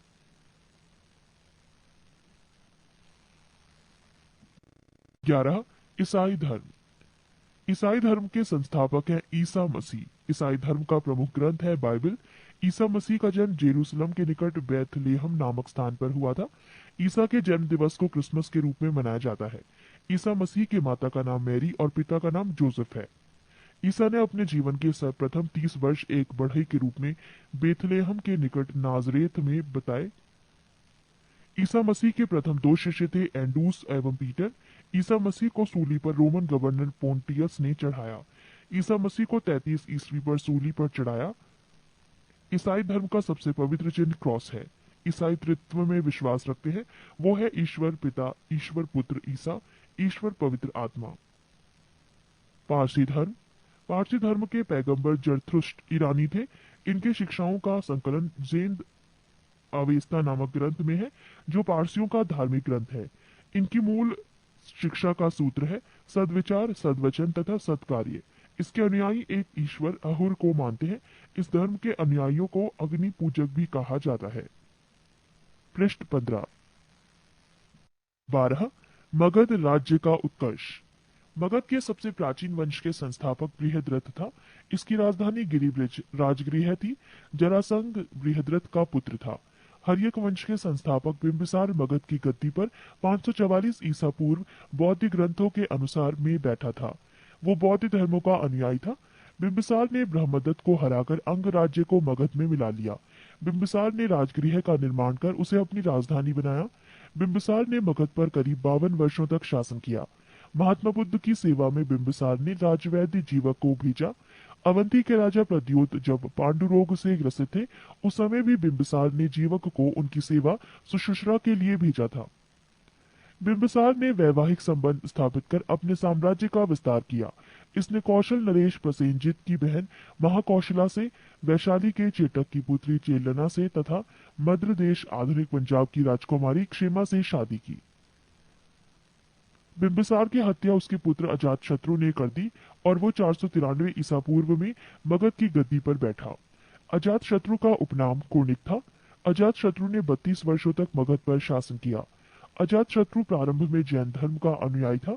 अजातशत्रु के सुयोग्य मंत्री का नाम वर्षकार वरस्कार था। इसी की सहायता से अजातशत्रु ने वैशाली पर विजय प्राप्त की। अजातशत्रु की हत्या उसके पुत्र उदयन ने 461 ईसा पूर्व में कर दी और वो मगध की गद्दी पर बैठा। उदयन ने पाटलिग्राम की स्थापना की। उदयन भी जैन धर्म का अनुयायी था। हर्यक वंश का अंतिम राजा उदयन का पुत्र नागदशक था। नागदशक को उसके अमात्य शिशुनाग ने 412 ईस्वी में अपदस्थ करके मगध पर शिशुनाग वंश की स्थापना की। शिशुनाग ने अपनी राजधानी पाटलिपुत्र से हटाकर वैशाली में स्थापित की। शिशुनाग का उत्तराधिकारी कलाशोक पुनः राजधानी को पाटलिपुत्र ले गया। शिशुनाग वंश का अंतिम राजा नंदीवर्धन था। नंद वंश का संस्थापक महापदम नंद था। नंद वंश का अंतिम शासक घनानंद था। ये सिकंदर का समकालीन था। इसे चंद्रगुप्त मौर्य ने युद्ध में पराजित किया और मगध पर एक नए वंश मौर्य वंश की स्थापना की। 13। सिकंदर। सिकंदर का जन्म 356 ईसा पूर्व में हुआ। सिकंदर के पिता का नाम फिलिप था। फिलिप 359 ईसा पूर्व में मकदूनिया का शासक बना। इसकी हत्या 329 ईसा पूर्व में कर दी गई। सिकंदर अरस्तु का शिष्य था। सिकंदर ने भारत विजय का अभियान 326 ईसा पूर्व में प्रारंभ किया। सिकंदर का सेनापति सेल्यूकस निकेटर था। पृष्ठ 16। सिकंदर को पंजाब के शासक पोरस के साथ युद्ध करना पड़ा, जिसे हाइडेस्पीस के युद्ध या झेलम बितस्ता का युद्ध के नाम से जाना जाता है। सिकंदर की सेना ने व्यास नदी को पार करने से इनकार कर दिया। सिकंदर स्थल मार्ग द्वारा 325 ईसा पूर्व में भारत से लौटा। सिकंदर की मृत्यु 323 ईसा पूर्व में बेबीलोन में 33 वर्ष की अवस्था में हो गई। सिकंदर का जल सेनापति था निर्याकस। 14। मौर्य साम्राज्य। मौर्य वंश का संस्थापक चंद्रगुप्त मौर्य था। चंद्रगुप्त मौर्य का जन्म 345 ईसा पूर्व में हुआ था। घनानंद को हराने में चाणक्य ने चंद्रगुप्त मौर्य की मदद की थी, जो बाद में चंद्रगुप्त का प्रधानमंत्री बना। चाणक्य कौटिल्य या विष्णुगुप्त द्वारा लिखित पुस्तक है, अर्थशास्त्र है, जिसका संबंध राजनीति से है। चंद्रगुप्त मगध की राजगद्दी पर 322 ईसा पूर्व में बैठा। चंद्रगुप्त जैन धर्म का अनुयायी था। चंद्रगुप्त ने अपना अंतिम समय कर्नाटक के श्रवणबेलगोला नामक स्थान पर बिताया। चंद्रगुप्त ने 305 ईसा पूर्व में सेल्यूकस निकेटर को हराया। सेल्यूकस निकेटर ने अपनी पुत्री कार्नेलिया की शादी चंद्रगुप्त मौर्य के साथ कर दी और युद्ध की संधि शर्तों के अनुसार 4 प्रांत काबुल, कंधार, हेरात एवं मकरान चंद्रगुप्त को दिए। चंद्रगुप्त मौर्य ने जैनी गुरु भद्रबाहु से जैन धर्म की दीक्षा ली थी। मैगास्थनीस सेल्यूकस निकेटर का राजदूत था, जो चंद्रगुप्त के दरबार में रहता था। मैगास्थनीस द्वारा लिखी गई पुस्तक इंडिका है। चंद्रगुप्त मौर्य और सेल्यूकस के बीच हुए युद्ध का वर्णन एपियानस ने किया है। प्लूटार्क के अनुसार चंद्रगुप्त ने सेल्यूकस को 500 हाथी उपहार में दिए थे। चंद्रगुप्त मौर्य की मृत्यु 298 ईसा पूर्व में श्रवण बेलगोला में उपवास द्वारा हुई। बिंदुसार। चंद्रगुप्त मौर्य का उत्तराधिकारी बिंदुसार हुआ, जो 298 ईसा पूर्व में मगध की राजगद्दी पर बैठा। अमित्रघात के नाम से बिंदुसार जाना जाता है। अमित्रघात का अर्थ है शत्रु विनाशक। बिंदुसार आजीवक संप्रदाय का अनुयायी था। वायु पुराण में बिंदुसार को भद्रसार या वारिसार कहा गया है। स्ट्रेबो के अनुसार सीरियन नरेश एंटियोकस ने बिंदुसार के दरबार में डाइमेकस नामक राजदूत भेजा। इसे ही मेगास्थनीस का उत्तराधिकारी माना जाता है। जैन ग्रंथों में बिंदुसार को सिंहासन कहा गया है। बिंदुसार के शासनकाल में तक्षशिला में हुए 2 विद्रोहों का वर्णन है। इस विद्रोह को दबाने के लिए बिंदुसार ने पहले सुसीम को और बाद में अशोक को भेजा। एथीनियस के अनुसार बिंदुसार ने सीरिया के शासक एंटियोकोस ने बिंदुसार के दरबार में डाइमेकस नामक राजदूत भेजा। इसे ही मेगास्थनीस का उत्तराधिकारी माना जाता है। जैन ग्रंथों के बिंदुसार को सिंहसेन कहा गया है। बिंदुसार के शासनकाल में तक्षशिला में हुए 2 विद्रोहों का वर्णन है। इस विद्रोह को दबाने के लिए बिंदुसार ने पहले सुसीम को और बाद में अशोक को भेजा। एथीनियस के अनुसार बिंदुसार ने सीरिया के शासक एंटियोकस एक से मदिरा, सूखे अंजीर एवं दार्शनिक भेजने की प्रार्थना की थी। बौद्ध विद्वान तारानाथ ने बिंदुसार को 16 राज्यों का विजेता बताया है। अशोक। बिंदुसार का उत्तराधिकारी अशोक महान हुआ, जो 269 ईसा पूर्व में मगध की राजगद्दी पर बैठा। राजगद्दी पर बैठने के समय अशोक अवंती का राज्यपाल था। मास्की एवं गुर्जरा अभिलेख में अशोक का नाम अशोक मिलता है। पृष्ठ 17। पुराणों में अशोक को अशोकवर्धन कहा गया है। अशोक ने अपने अभिषेक के 8वें वर्ष लगभग 261 ईसा पूर्व में कलिंग पर आक्रमण किया और कलिंग की राजधानी तोसली पर अधिकार कर लिया। प्लिनी का कथन है कि मिस्र का राजा फिलाडेल्फस टॉलेमी द्वितीय ने पाटलिपुत्र में डियानीसियस नाम का एक राजदूत भेजा था अशोक के दरबार में। उपगुप्त नामक बौद्ध भिक्षु ने अशोक को बौद्ध धर्म की दीक्षा दी। अशोक ने आजीविकों को रहने हेतु बराबर की पहाड़ियों में 4 गुफाओं का निर्माण करवाया, जिनका नाम कर्ज, चौपार, सुदामा तथा विश्व झोपड़ी था। नोट: अशोक के पौत्र दशरथ ने आजीविकों को नागार्जुन गुफा प्रदान की थी। अशोक की माता का नाम सुबंद्रांगी था। अशोक ने बौद्ध धर्म के प्रचार के लिए अपने पुत्र महेंद्र एवं पुत्री संघमित्रा को श्रीलंका भेजा। भारत में शिलालेख का प्रचलन सर्वप्रथम अशोक ने किया। अशोक के शिलालेखों में ब्राह्मी, खरोष्टी, ग्रीक एवं अरमाइक लिपि का प्रयोग हुआ है। ग्रीक एवं अरमाइक लिपि का अभिलेख अफगानिस्तान से, खरोष्टी लिपि का अभिलेख उत्तर पश्चिम पाकिस्तान से और शेष भारत से ब्राह्मी लिपि के अभिलेख मिले हैं। अशोक के अभिलेखों को 3 भागों में बांटा जा सकता है: 1 शिलालेख, 2 स्तंभलेख तथा 3 गुहालेख। अशोक के शिलालेख की खोज 1750 ईस्वी में पादरेटी फैनथेलर ने की थी। इनकी संख्या 14 है। अशोक के अभिलेख पढ़ने में सबसे पहली सफलता 1837 ईस्वी में जेम्स प्रिसेप को हुई। अशोक के प्रमुख शिलालेख एवं उनमें वर्णित विषय। पहला शिलालेख, इसमें पशु बलि की निंदा की गई है। दूसरा शिलालेख, इसमें अशोक ने मनुष्य एवं पशु दोनों की चिकित्सा व्यवस्था का उल्लेख किया है। तीसरा शिलालेख, इसमें राजकीय अधिकारियों को यह आदेश दिया गया है कि वो हर 5वें वर्ष के उपरांत दौरे पर जाएं। इस शिलालेख में कुछ धार्मिक नियमों का भी उल्लेख किया गया है। चौथा शिलालेख, इस अभिलेख में भेरी घोष की जगह धम्म घोष की जगह घोषणा की गई है। 5वां शिलालेख, इस शिलालेख में धर्म महामात्रों की नियुक्ति के विषय में जानकारी मिलती है। 6ठा शिलालेख, इसमें आत्म नियंत्रण की शिक्षा दी गई है। 7वां एवं 8वां शिलालेख, इनमें अशोक की तीर्थ यात्राओं का उल्लेख किया गया है। 9वां शिलालेख, इसमें सच्ची भेंट तथा सच्चे शिष्टाचार का उल्लेख किया गया है।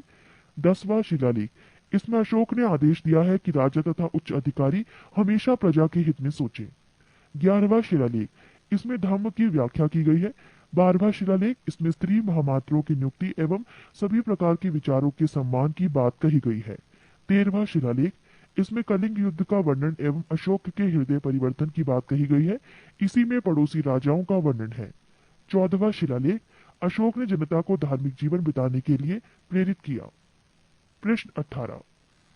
अशोक के स्तंभ लेखों की संख्या 7 है, जो केवल ब्राह्मी लिपि में लिखी गई है।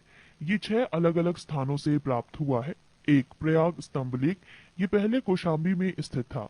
इस स्तंभ लेख को अकबर में इलाहाबाद के किले में स्थापित करवाया। 2. दिल्ली टोपरा। ये स्तंभ लेख फिरोज शाह तुगलक के द्वारा टोपरा में दिल्ली लाया गया। 3. दिल्ली मेरठ। पहले मेरठ में स्थित ये स्तंभ लेख फिरोज शाह द्वारा दिल्ली लाया गया है। 4. रामपुरवा। ये स्तंभ लेख चंपारण बिहार में स्थापित है। इसकी खोज 1872 ईस्वी में कार्लाइल ने की। 5. लौरिया अरेराज, चंपारण बिहार में। 6. लौरिया नंदनगढ़, चंपारण बिहार में। इस स्तंभ पर मोर का चित्र बना है। कौशाम्बी अभिलेख को रानी का अभिलेख कहा जाता है। अशोक का सबसे छोटा स्तंभ लेख रुम्मीदेई है। इसी में लुम्बिनी में धम्म यात्रा के दौरान अशोक द्वारा भू राजस्व की दर घटा देने की घोषणा की गई है। अशोक का 7वां अभिलेख सबसे लंबा है। प्रथम पृथक शिलालेख में ये घोषणा है कि सभी मनुष्य मेरे बच्चे हैं। अशोक का शार ए कुना कंदहार अभिलेख ग्रीक एवं आर्मेयिक भाषाओं में प्राप्त हुआ है। साम्राज्य में मुख्यमंत्री एवं पुरोहित की नियुक्ति के पूर्व इनके चरित्र को काफी जांचा परखा जाता था। इसे उपधा परीक्षण कहा जाता था। सम्राट की सहायता के लिए एक मंत्री परिषद होती थी जिसमें सदस्यों की संख्या 12, 16 या 20 हुआ करती थी। अर्थशास्त्र में शीर्षस्थ अधिकारियों के रूप में तीर्थ का उल्लेख मिलता है, जिसे महामात्र भी कहा जाता था। इसकी संख्या 18 थी। अर्थशास्त्र में चर जासूस को कहा जाता था। मौर्य प्रांत और राजधानी: उत्तरापथ तक्षशिला, अवंती राष्ट्र उज्जैनी, कलिंग तोसली, दक्षिणापथ सुवर्णागिरी, प्राशी पूर्वी प्रांत पाटलिपुत्र। अशोक के समय मौर्य साम्राज्य में प्रांतों की संख्या 5 थी। प्रांतों को चक्र कहा जाता था। प्रांतों के प्रशासक कुमार या आर्यपुत्र या राष्ट्रिक कहलाते थे। प्रांतों का विभाजन विषय में किया गया था, जो विषयपति के अधीन होते थे। प्रशासन की सबसे छोटी इकाई ग्राम थी, जिसका मुखिया ग्रामीक कहलाता था। प्रशासकों में सबसे छोटा गोप था, जो 10 ग्रामों का शासन संभालता था। मेगास्थनीज के अनुसार नगर का प्रशासन 30 सदस्यों का एक मंडल करता था, जो 6 समितियों में विभाजित था। प्रत्येक समिति में 5 सदस्य होते थे। अर्थशास्त्र में वर्णित तीर्थ: 1 मंत्री प्रधानमंत्री, 2 पुरोहित धर्म एवं दान विभाग का प्रधान, 3 सेनापति सैन्य विभाग का प्रधान, 4 युवराज राजपुत्र, 5 द्यौवारिक राजकीय द्वार रक्षक, 6 अंतर्वैदिक अंतःपुर का अध्यक्ष, 7 समाहर्ता आर्य का संग्रहकर्ता, 8 सन्निधाता राजकीय कोष का अध्यक्ष, 9 प्रशासता कारागर का अध्यक्ष, 10 प्रदेष्ट्री कमिश्नर, 11 पौर नगर का कोतवाल, 12 व्यवहारिक प्रमुख न्यायाधीश, 13 नायक नगर रक्षा का अध्यक्ष, 14 कर्मांतिक उद्योगों एवं कारखानों का अध्यक्ष, 15 मंत्री परिषद अध्यक्ष, 16 दंडपाल सेना का सामान एकत्र करने वाला, 17 दुर्गपाल दुर्ग रक्षक, 18 अंतपाल सीमावर्ती दुर्ग का रक्षक। पृष्ठ 19। बिक्री कर के रूप में मूल्य का 10वां भाग वसूला जाता था। इसे बचाने वालों को मृत्युदंड दिया जाता था। मेगास्थनीज के अनुसार एग्रीनो मोई मार्ग निर्माण अधिकारी था। जस्टिन के अनुसार चंद्रगुप्त मौर्य की सेना में लगभग 50,000 अश्वारोही सैनिक, 9,000 हाथी एवं 8,000 रथ थे। प्लूटार्क या जस्टिन के अनुसार चंद्रगुप्त ने नंदों की पैदल सेना से 3 गुनी अधिक संख्या में अर्थात 60,000 आदमियों को लेकर संपूर्ण उत्तर भारत को रौंद डाला था।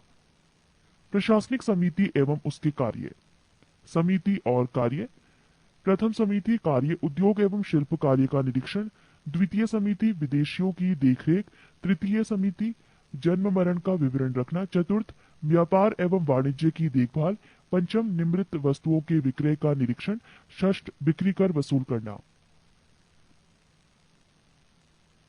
युद्ध क्षेत्र में सेना का नेतृत्व करने वाला अधिकारी नायक कहलाता था। सैन्य विभाग का सबसे बड़ा अधिकारी सेनापति होता था। मेगास्थनीज के अनुसार मौर्य सेना का रखरखाव 5 सदस्यीय 6 समितियां करती थी। मौर्य प्रशासन ने गुप्तचर विभाग महामात्य सर्प नामक अमात्य के अधीन था। अर्थशास्त्र में गुप्तचर को गूढ़ पुरुष कहा गया है तथा एक ही स्थान पर रहकर कार्य करने वाले गुप्तचर को संस्था कहा जाता था। एक स्थान से दूसरे स्थान पर भ्रमण करके कार्य करने वाले गुप्तचर को संचार कहा जाता था। अशोक के समय जनपदीय न्यायालय के न्यायाधीश को राजुक कहा जाता था। सरकारी भूमि को सीता भूमि कहा जाता था। बिना वर्षा के अच्छी खेती होने वाली को अदेव मात्र कहा जाता था। मेगास्थनीज ने भारतीय समाज को 7 वर्गों में विभाजित किया है: 1 दार्शनिक, 2 किसान, 3 अहीर, 4 कारीगर, 5 सैनिक, 6 निरीक्षक एवं 7 सभासद। स्वतंत्र वैश्यावृत्ति को अपनाने वाली महिला रूपा जीवा कहलाती थी। नंद वंश के विनाश करने में चंद्रगुप्त मौर्य ने कश्मीर के राजा प्रवर्तक से सहायता प्राप्त की थी। मौर्य शासन 137 वर्षों तक रहा। मौर्य वंश का अंतिम शासक बृहद्रथ था। इसकी हत्या इसके सेनापति पुष्यमित्र शुंग ने 185 ईसा पूर्व में कर दी और मगध पर शुंग वंश की नींव डाली। 15 ब्राह्मण साम्राज्य। पुष्यमित्र शुंग, जिसने मगध पर शुंग वंश की नींव डाली, ब्राह्मण जाति का था। शुंग शासकों ने अपनी राजधानी विदिशा में स्थापित की। इंडो यूनानी शासक मिनांडर को पुष्यमित्र शुंग ने पराजित किया। पुष्यमित्र शुंग ने 2 बार अश्वमेध यज्ञ किया। इनके लिए पतंजलि ने अश्वमेध यज्ञ कराए। बरहुत स्तूप का निर्माण पुष्यमित्र शुंग ने करवाया। शुंग वंश का अंतिम शासक देवभूति था। इसकी हत्या 73 ईसा पूर्व में वासुदेव ने कर दी और मगध की गद्दी पर कण्व वंश की स्थापना की। कण्व वंश का अंतिम राजा सुशर्मा हुआ। शिमुक ने 60 ईसा पूर्व में सुशर्मा की हत्या कर दी और सातवाहन वंश की स्थापना की। सातवाहन आंध्र वंश शासकों ने अपनी राजधानी प्रतिष्ठान में स्थापना की। प्रतिष्ठान आंध्र प्रदेश के औरंगाबाद जिले में है। पृष्ठ 20। सातवाहन वंश के प्रमुख शासक थे सिमुक, शातकर्णी, गौतमीपुत्र शातकर्णी, वशिष्ठिपुत्र पल्लू मावी तथा यज्ञश्री शातकर्णी। शातकर्णी ने 2 अश्वमेध तथा 1 राजसूय यज्ञ किया। सातवाहन शासकों के समय के प्रसिद्ध साहित्यकार हाल एवं गुणाढ़्य थे। हाल ने गाथा सप्तशतक तथा गुणाढ़्य ने बृहत कथा नामक पुस्तकों की रचना की। सातवाहन शासकों ने चांदी, तांबे, सीसा, पोटीन और कांसे की मुद्राओं का प्रचलन किया। ब्राह्मणों को भूमि अनुदान देने की प्रथा का आरंभ सातवाहन शासकों ने ही सर्वप्रथम किया। सातवाहनों की भाषा प्राकृत एवं लिपि ब्राह्मी थी। सातवाहनों का समाज मात्र सत्तात्मक था।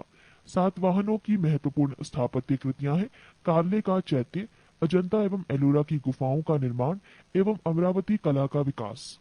शातकर्णी एवं अन्य सभी सातवाहन शासक दक्षिणा पथ के स्वामी कहे जाते थे। 16 भारत के यवन राज्य। भारत पर आक्रमण करने वाले विदेशी आक्रमणकारियों का क्रम है हिंद यूनानी, शक, पहलव और कुषाण। सेल्यूकस के द्वारा स्थापित पश्चिमी तथा मध्य एशिया के विशाल साम्राज्य को इसके उत्तराधिकारी एंटिओकस प्रथम ने अक्षुण्ण बनाए रखा। एंटिओकस द्वितीय के शासनकाल में विद्रोह के फलस्वरूप उसके अनेक प्रांत स्वतंत्र हो गए। बैक्ट्रिया के विद्रोह का नेतृत्व डियोडोटस प्रथम ने किया था। बैक्ट्रिया पर डियोडोटस प्रथम के साथ इन राजाओं ने क्रमशः शासन किया। डियोडोटस द्वितीय, यूथिडेमस, डेमेट्रियस प्रथम के साथ इन राजाओं ने क्रमशः शासन किया। डियोडोटस द्वितीय, यूथिडेमस, डेमेट्रियस, मिनेंडर, यूक्रेटाइटस, एंटीआलकीडस तथा हर्मिक्स। भारत पर सबसे पहले आक्रमण बैक्ट्रिया के शासन डेमेट्रियस ने किया। इसने 190 ईसा पूर्व में भारत पर आक्रमण कर अफगानिस्तान, पंजाब एवं सिंध के बहुत बड़े भाग पर अधिकार कर लिया। इसने शाकल को अपनी राजधानी बनाया। इसे ही हिंद यूनानी या बैक्ट्रियाई यूनानी कहा गया। हिंद यूनानी शासकों में सबसे अधिक विख्यात मिनांडर 165 से 145 ईसा पूर्व में हुआ। इसकी राजधानी शाकल आधुनिक सियालकोट शिक्षा का प्रमुख केंद्र था। मिनांडर ने नागसेन नागार्जुन से बौद्ध धर्म की दीक्षा ली। मिनांडर के प्रश्न एवं नागसेन द्वारा दिए गए उत्तर एक पुस्तक के रूप में संग्रहित है, जिसका नाम मिलिंद पन्हो अर्थात मिलिंद के प्रश्न या मिलिंद प्रश्न है। हिंदी यूनानी भारत के पहले शासक हुए जिनकी जारी किए गए सिक्कों के बारे में निश्चित रूप से कहा जा सकता है कि सिक्के किन किन राजाओं के हैं। भारत में सबसे पहले हिंदू यूनानियों ने ही सोने के सिक्के जारी किए। हिंदू यूनानी शासकों ने भारत के पश्चिमोत्तर सीमा प्रांत में यूनान की प्राचीन कला चलाई, जिसे हेलेनिस्टिक आर्ट कहते हैं। भारत में गंधार कला इसका उत्तम उदाहरण है। 17 शक। यूनानियों के बाद शक आए। शकों की 5 शाखाएं थी और हर बार शाखा की राजधानी भारत और अफगानिस्तान में अलग अलग भागों में थी। पहली शाखा ने अफगानिस्तान, दूसरी शाखा ने पंजाब यानी राजधानी तक्षशिला, तीसरी शाखा ने मथुरा, चौथी शाखा ने पश्चिमी भारत एवं 5वीं शाखा ने ऊपरी दक्कन पर प्रभुत्व स्थापित किया। शक मूलतः मध्य एशिया के निवासी थे और चरागाह की खोज में भारत आए। 58 ईस्वी पूर्व में उज्जैन के एक स्थानीय राजा ने शकों को पराजित करके बाहर खदेड़ दिया और विक्रमादित्य की उपाधि धारण की। पृष्ठ 21। शकों पर विजय के उपलक्ष्य में 57 ईसा पूर्व से एक नया संवत विक्रम संवत के नाम से प्रारंभ हुआ। उसी समय से विक्रमादित्य एक लोकप्रिय उपाधि बन गई, जिसकी संख्या भारतीय इतिहास में 14 तक पहुंच गई। गुप्त सम्राट चंद्रगुप्त द्वितीय सबसे अधिक विख्यात विक्रमादित्य था। शकों की अन्य शाखाओं की तुलना में दक्षिण भारत में प्रभुत्व स्थापित करने वाली शाखा ने सबसे लंबे अरसे तक शासन किया, लगभग 4 शताब्दी तक। गुजरात में चल रहे समुद्री व्यापार से ये शाखा काफी लाभान्वित हुई और भारी संख्या में चांदी के सिक्के जारी किए। शकों का सबसे प्रतापी शासक रुद्रदामन प्रथम था, जिसका शासन 130 से 150 ईस्वी गुजरात के बड़े भाग पर था। इसने काठियावाड़ को अर्धशुष्क सुदर्शन झील मौर्य द्वारा निर्मित का जीर्णोद्वार किया। रुद्रदामन संस्कृत का बड़ा प्रेमी था। उसने ही सबसे बड़े विशुद्ध संस्कृत भाषा में लंबा अभिलेख गिरनार अभिलेख जारी किया। इसके पहले के सभी अभिलेख प्राकृत भाषा में रचित थे। भारत में शक राजा अपने को क्षत्रप कहते थे। 18 कुषाण। पहलव के बाद कुषाण आए, जो यूची एवं टोखरी भी कहलाते हैं। यूची नामक एक कबीला 5 कुलों में बट गया था। उन्हीं में से एक कुल के थे कुषाण। कुषाण वंश के संस्थापक कुजूल कडफिसेस था। इस वंश का सबसे प्रतापी राजा कनिष्क था। इनकी राजधानी पुरुषपुर या पेशावर थी। कुषाणों की द्वितीय राजधानी मथुरा थी।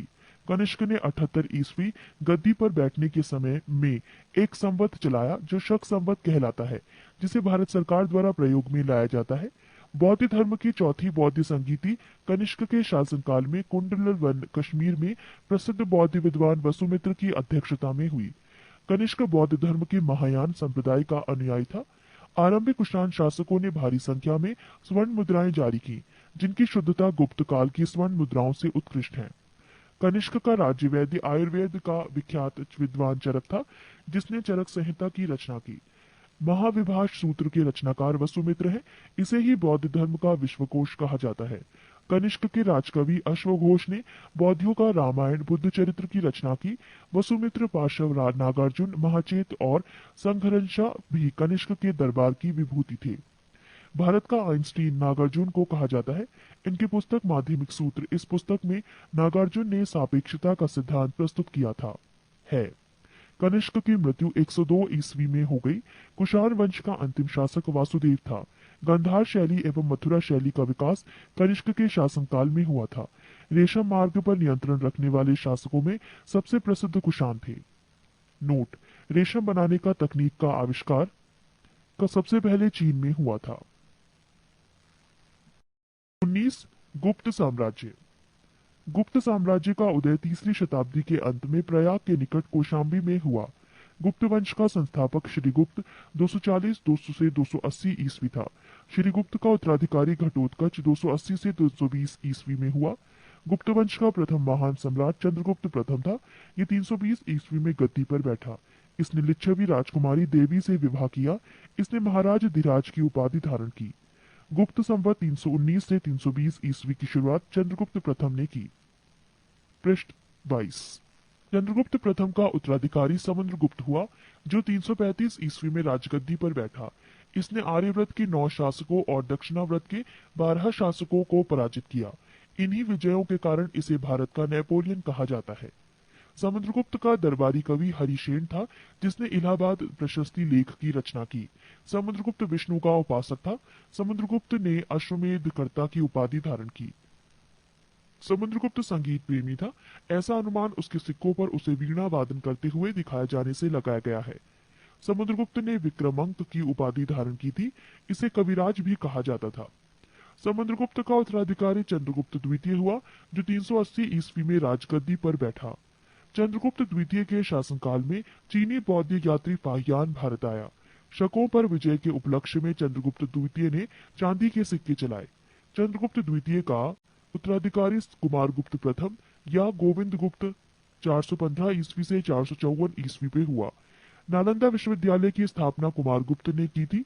कुमारगुप्त प्रथम का उत्तराधिकारी स्कंदगुप्त 455 से 467 ईस्वी में हुआ। स्कंदगुप्त ने गिरनार पर्वत पर स्थित सुदर्शन झील का पुनरुद्धार किया। स्कंदगुप्त ने पर्णदत्त को सौराष्ट्र का गवर्नर नियुक्त किया। स्कंदगुप्त के शासनकाल में ही हुणों का आक्रमण शुरू हो गया। अंतिम गुप्त शासक भानुगुप्त था। गुप्त साम्राज्य की सबसे बड़ी प्रादेशिक इकाई देश थी, जिसके शासक को गोप्ता कहा जाता था। एक दूसरी प्रादेशिक इकाई भूक्ति थी, जिसके शासक ऊपरी कहलाते थे। भुक्ति के नीचे विषय नामक प्रशासनिक इकाई होती थी, जिसके प्रमुख विषयपति कहलाते थे। पुलिस विभाग का मुख्य अधिकारी दंड पाशिक कहलाता था। पुलिस विभाग के साधारण कर्मचारियों को चाट एवं भाट कहा जाता था। प्रशासन की सबसे छोटी इकाई ग्राम थी। ग्राम का प्रशासन ग्राम सभा द्वारा संचालित हो था। ग्राम सभा का मुखिया ग्रामीक कहलाता था एवं अन्य सदस्य मेहत्तर कहलाते थे। ग्राम समूहों की छोटी इकाई को पीठ कहा जाता था।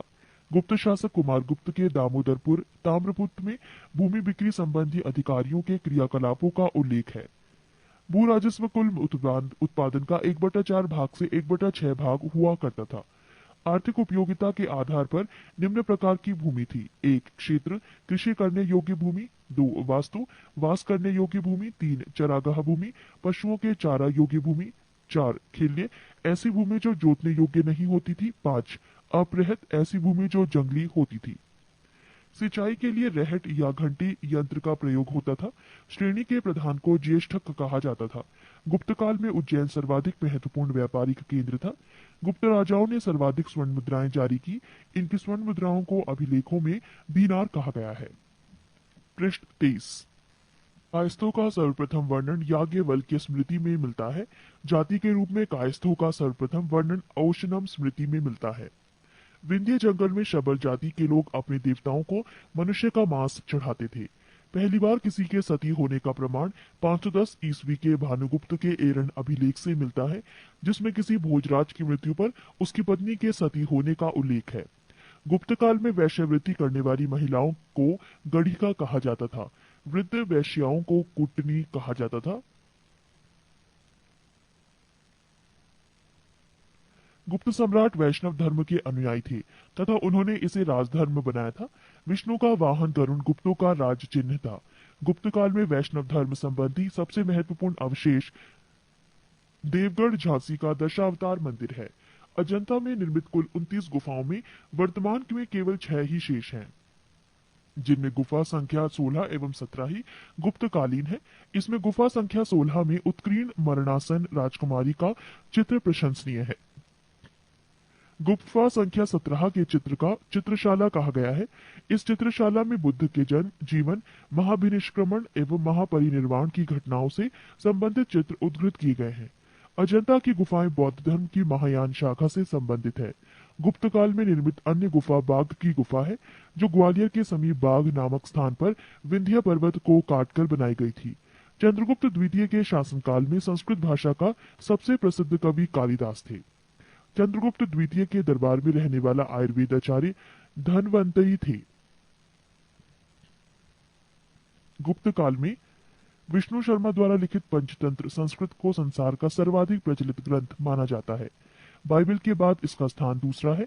इसे 5 भागों में बांटा गया है: 1 मित्र भेद, 2 मित्र लाभ, 3 संधि विग्रह, 4 लब्ध प्रणाश, 5 अपरीक्षा कारित्व। आर्यभट्ट ने आर्यभट्टियम एवं सूर्य सिद्धांत नामक ग्रंथ लिखे।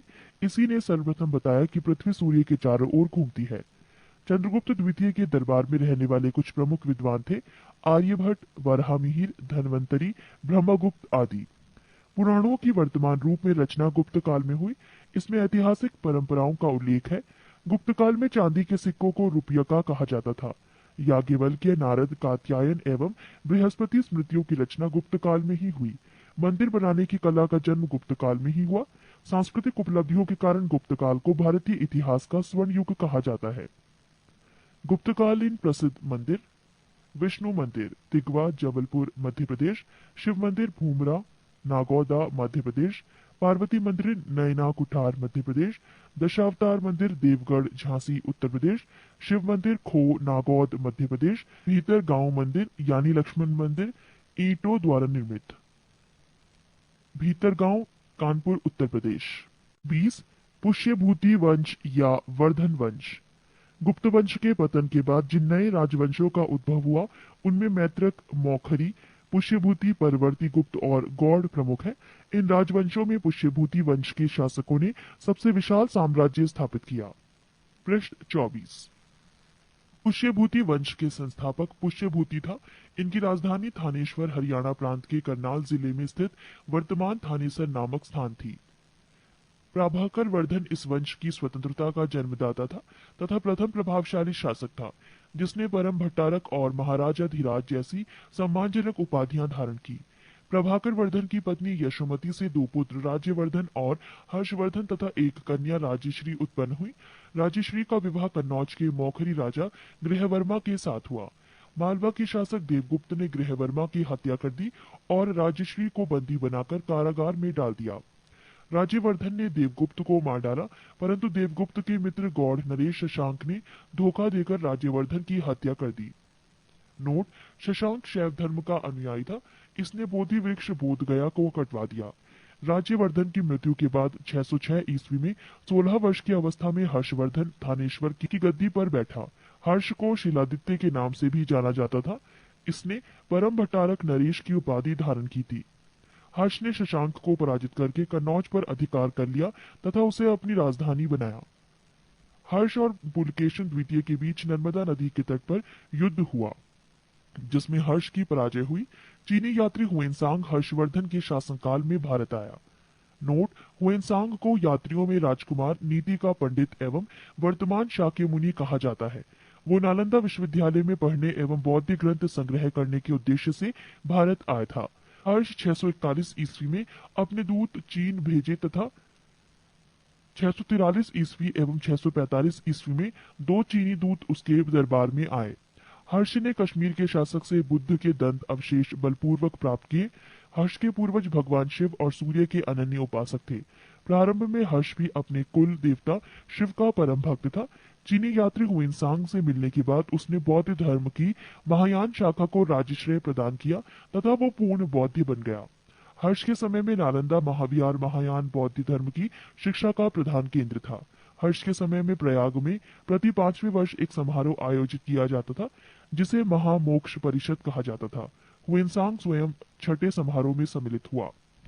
बाणभट्ट हर्ष के दरबारी कवि थे। उन्होंने हर्षचरित्र एवं कादम्बरी की रचना की।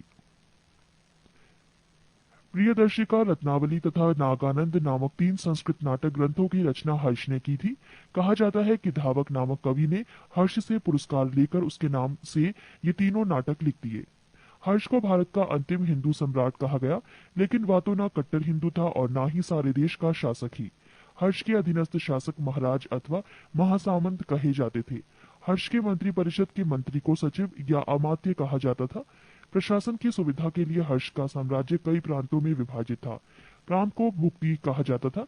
प्रत्येक भुक्ति का शासक राजस्थानीय, उपारिक या राष्ट्रीय कहलाता था।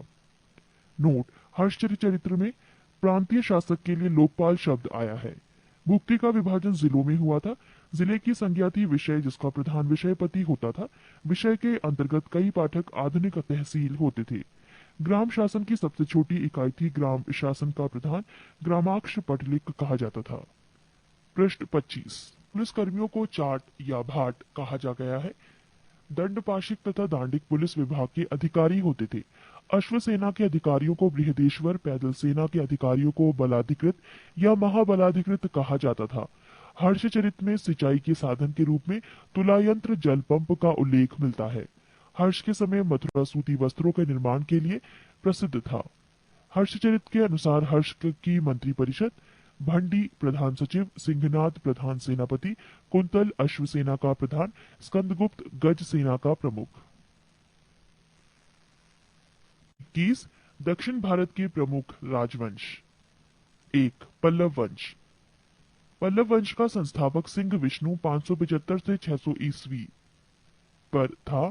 इसकी राजधानी कांची तमिलनाडु में कांचीपुरम थी। वो वैष्णव धर्म का अनुयायी था। किराता अर्जुनियम के लेखक भारवी सिंह विष्णु के दरबार में रहते थे। पल्लव वंश के प्रमुख शासक हुए क्रमशः महेंद्र वर्मन प्रथम 600 से 630 ईस्वी, नरसिंह वर्मन प्रथम 630 से 668 ईस्वी, महेंद्र वर्मन द्वितीय 668 से 670, परमेश्वर वर्मन प्रथम 670 से 680 ईस्वी, नरसिंह वर्मन द्वितीय 704 से 728, नंदी वर्मन द्वितीय 731 से 795। पल्लव वंश का अंतिम शासक अपराजित 879 से 897 ईस्वी हुआ। मतविलास प्रहसन की रचना महेंद्र वर्मन ने की थी। महाबलीपुरम के एकाशम मंदिर, जिन्हें रथ कहा गया है, का निर्माण पल्लव राजा नरसिंह वर्मन प्रथम के द्वारा करवाया गया था। रथ मंदिरों में सबसे छोटा द्रौपदी रथ है, जिसमें किसी प्रकार का अलंकरण नहीं मिलता है। वातपी कोंड की उपाधि नरसिंह वर्मन प्रथम ने धारण की थी। अरबों के आक्रमण के समय पल्लवों का शासक नरसिंह वर्मन द्वितीय था। उसने राजसिंह राजाओं में सिंह, आगम प्रिय शासकों का प्रेमी और शंकर भक्त शिव का उपासक की उपाधियां धारण की। उसने कांची के कैलाश मंदिर का निर्माण करवाया, जिसे राज सिद्धेश्वर मंदिर भी कहा जाता है। इसी मंदिर के निर्माण से द्रविड़ स्थापत्य कला की शुरुआत हुई। महाबलीपुरम में शोर मंदिर। दशकुमार चरित के लेखक दंडी नरसिंह वर्मन द्वितीय के दरबार में रहते थे। कांची के मुक्तेश्वर मंदिर तथा वैकुंठ पेरुमाल मंदिर का निर्माण नंदीवर्मन द्वितीय ने करवाया। प्रसिद्ध वैष्णव संत तिरुमंगई अलवार नंदीवर्मन द्वितीय के समकालीन थे। राष्ट्रकूट। राष्ट्रकूट राजवंश का संस्थापक दंतीदुर्ग 752 ईस्वी था। इसकी राजधानी मणिकर या मान्यखेत वर्तमान मालखेड़ शोलापुर के निकट थी। राष्ट्रकूट वंश के प्रमुख शासक थे कृष्ण प्रथम, ध्रुव गोविंद तृतीय, अमोघ वर्ष कृष्ण द्वितीय, इंद्र तृतीय एवं कृष्ण तृतीय। एलोरा के प्रसिद्ध कैलाश मंदिर का निर्माण कृष्ण प्रथम ने करवाया था। ध्रुव राष्ट्रकूट वंश का पहला शासक था, जिसने कन्नौज पर अधिकार करने हेतु त्रिपक्षीय संघर्ष में भाग लिया और प्रतिहार नरेश वत्सराज एवं पाल नरेश धर्मपाल को पराजित किया।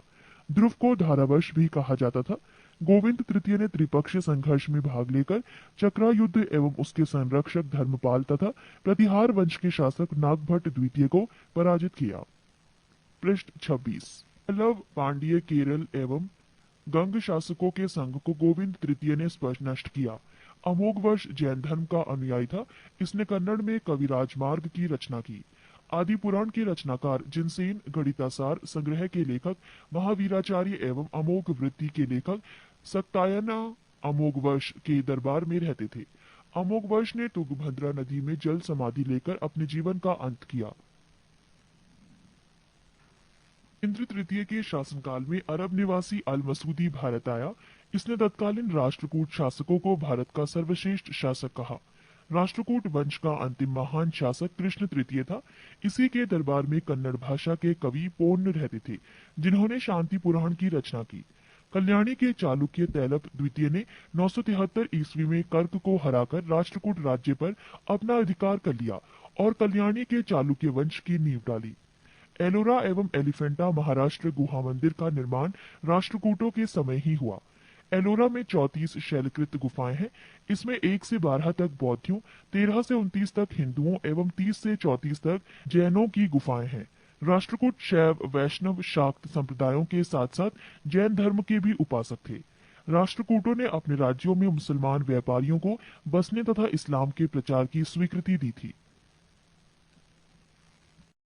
चालुक्य वंश। कल्याणी।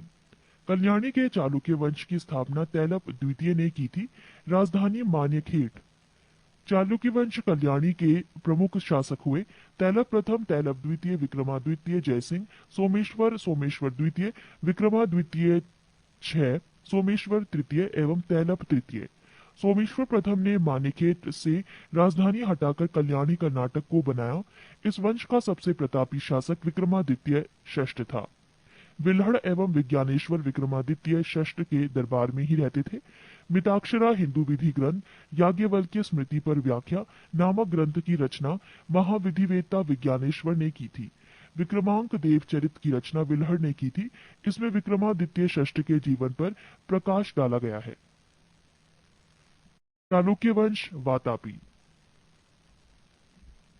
जयसिंह ने वातापी के चालुक्य वंश की स्थापना की, जिसकी राजधानी वातापी बीजापुर के निकट थी। इस वंश के प्रमुख शासक थे पुलकेशन प्रथम, कीर्तिवर्मन, पुलकेशन द्वितीय, विक्रमादित्य, विनयादित्य एवं विजयादित्य। इनमें सबसे प्रतापी राजा पुलकेशन द्वितीय था। महाकुंड स्तंभ लेख से प्रमाणित होता है कि पुलकेशन द्वितीय बहु सवर्ण एवं अग्निष्टोम यज्ञ संपन्न करवाया था। जिनेन्द्र का मेघुती मंदिर पुलकेशन द्वितीय ने बनवाया था। पुलकेशन द्वितीय ने हर्षवर्धन को हराकर परमेश्वर की उपाधि धारण की थी। इसने दक्षिणापथेश्वर की उपाधि भी धारण की थी। पल्लव वंशी शासक नरसिंह वर्मन प्रथम ने पुलकेशन द्वितीय को लगभग 642 ईस्वी में परास्त किया और उसकी राजधानी बादामी पर अधिकार कर लिया। संभवतः इसी युद्ध में पुलकेशन द्वितीय मारा गया। इसी विजय के बाद नरसिंह वर्मन ने वातापी कोड की उपाधि धारण की। एहोल अभिलेख का संबंध पुलकेशन द्वितीय से है। लेखक रवि कीर्ति।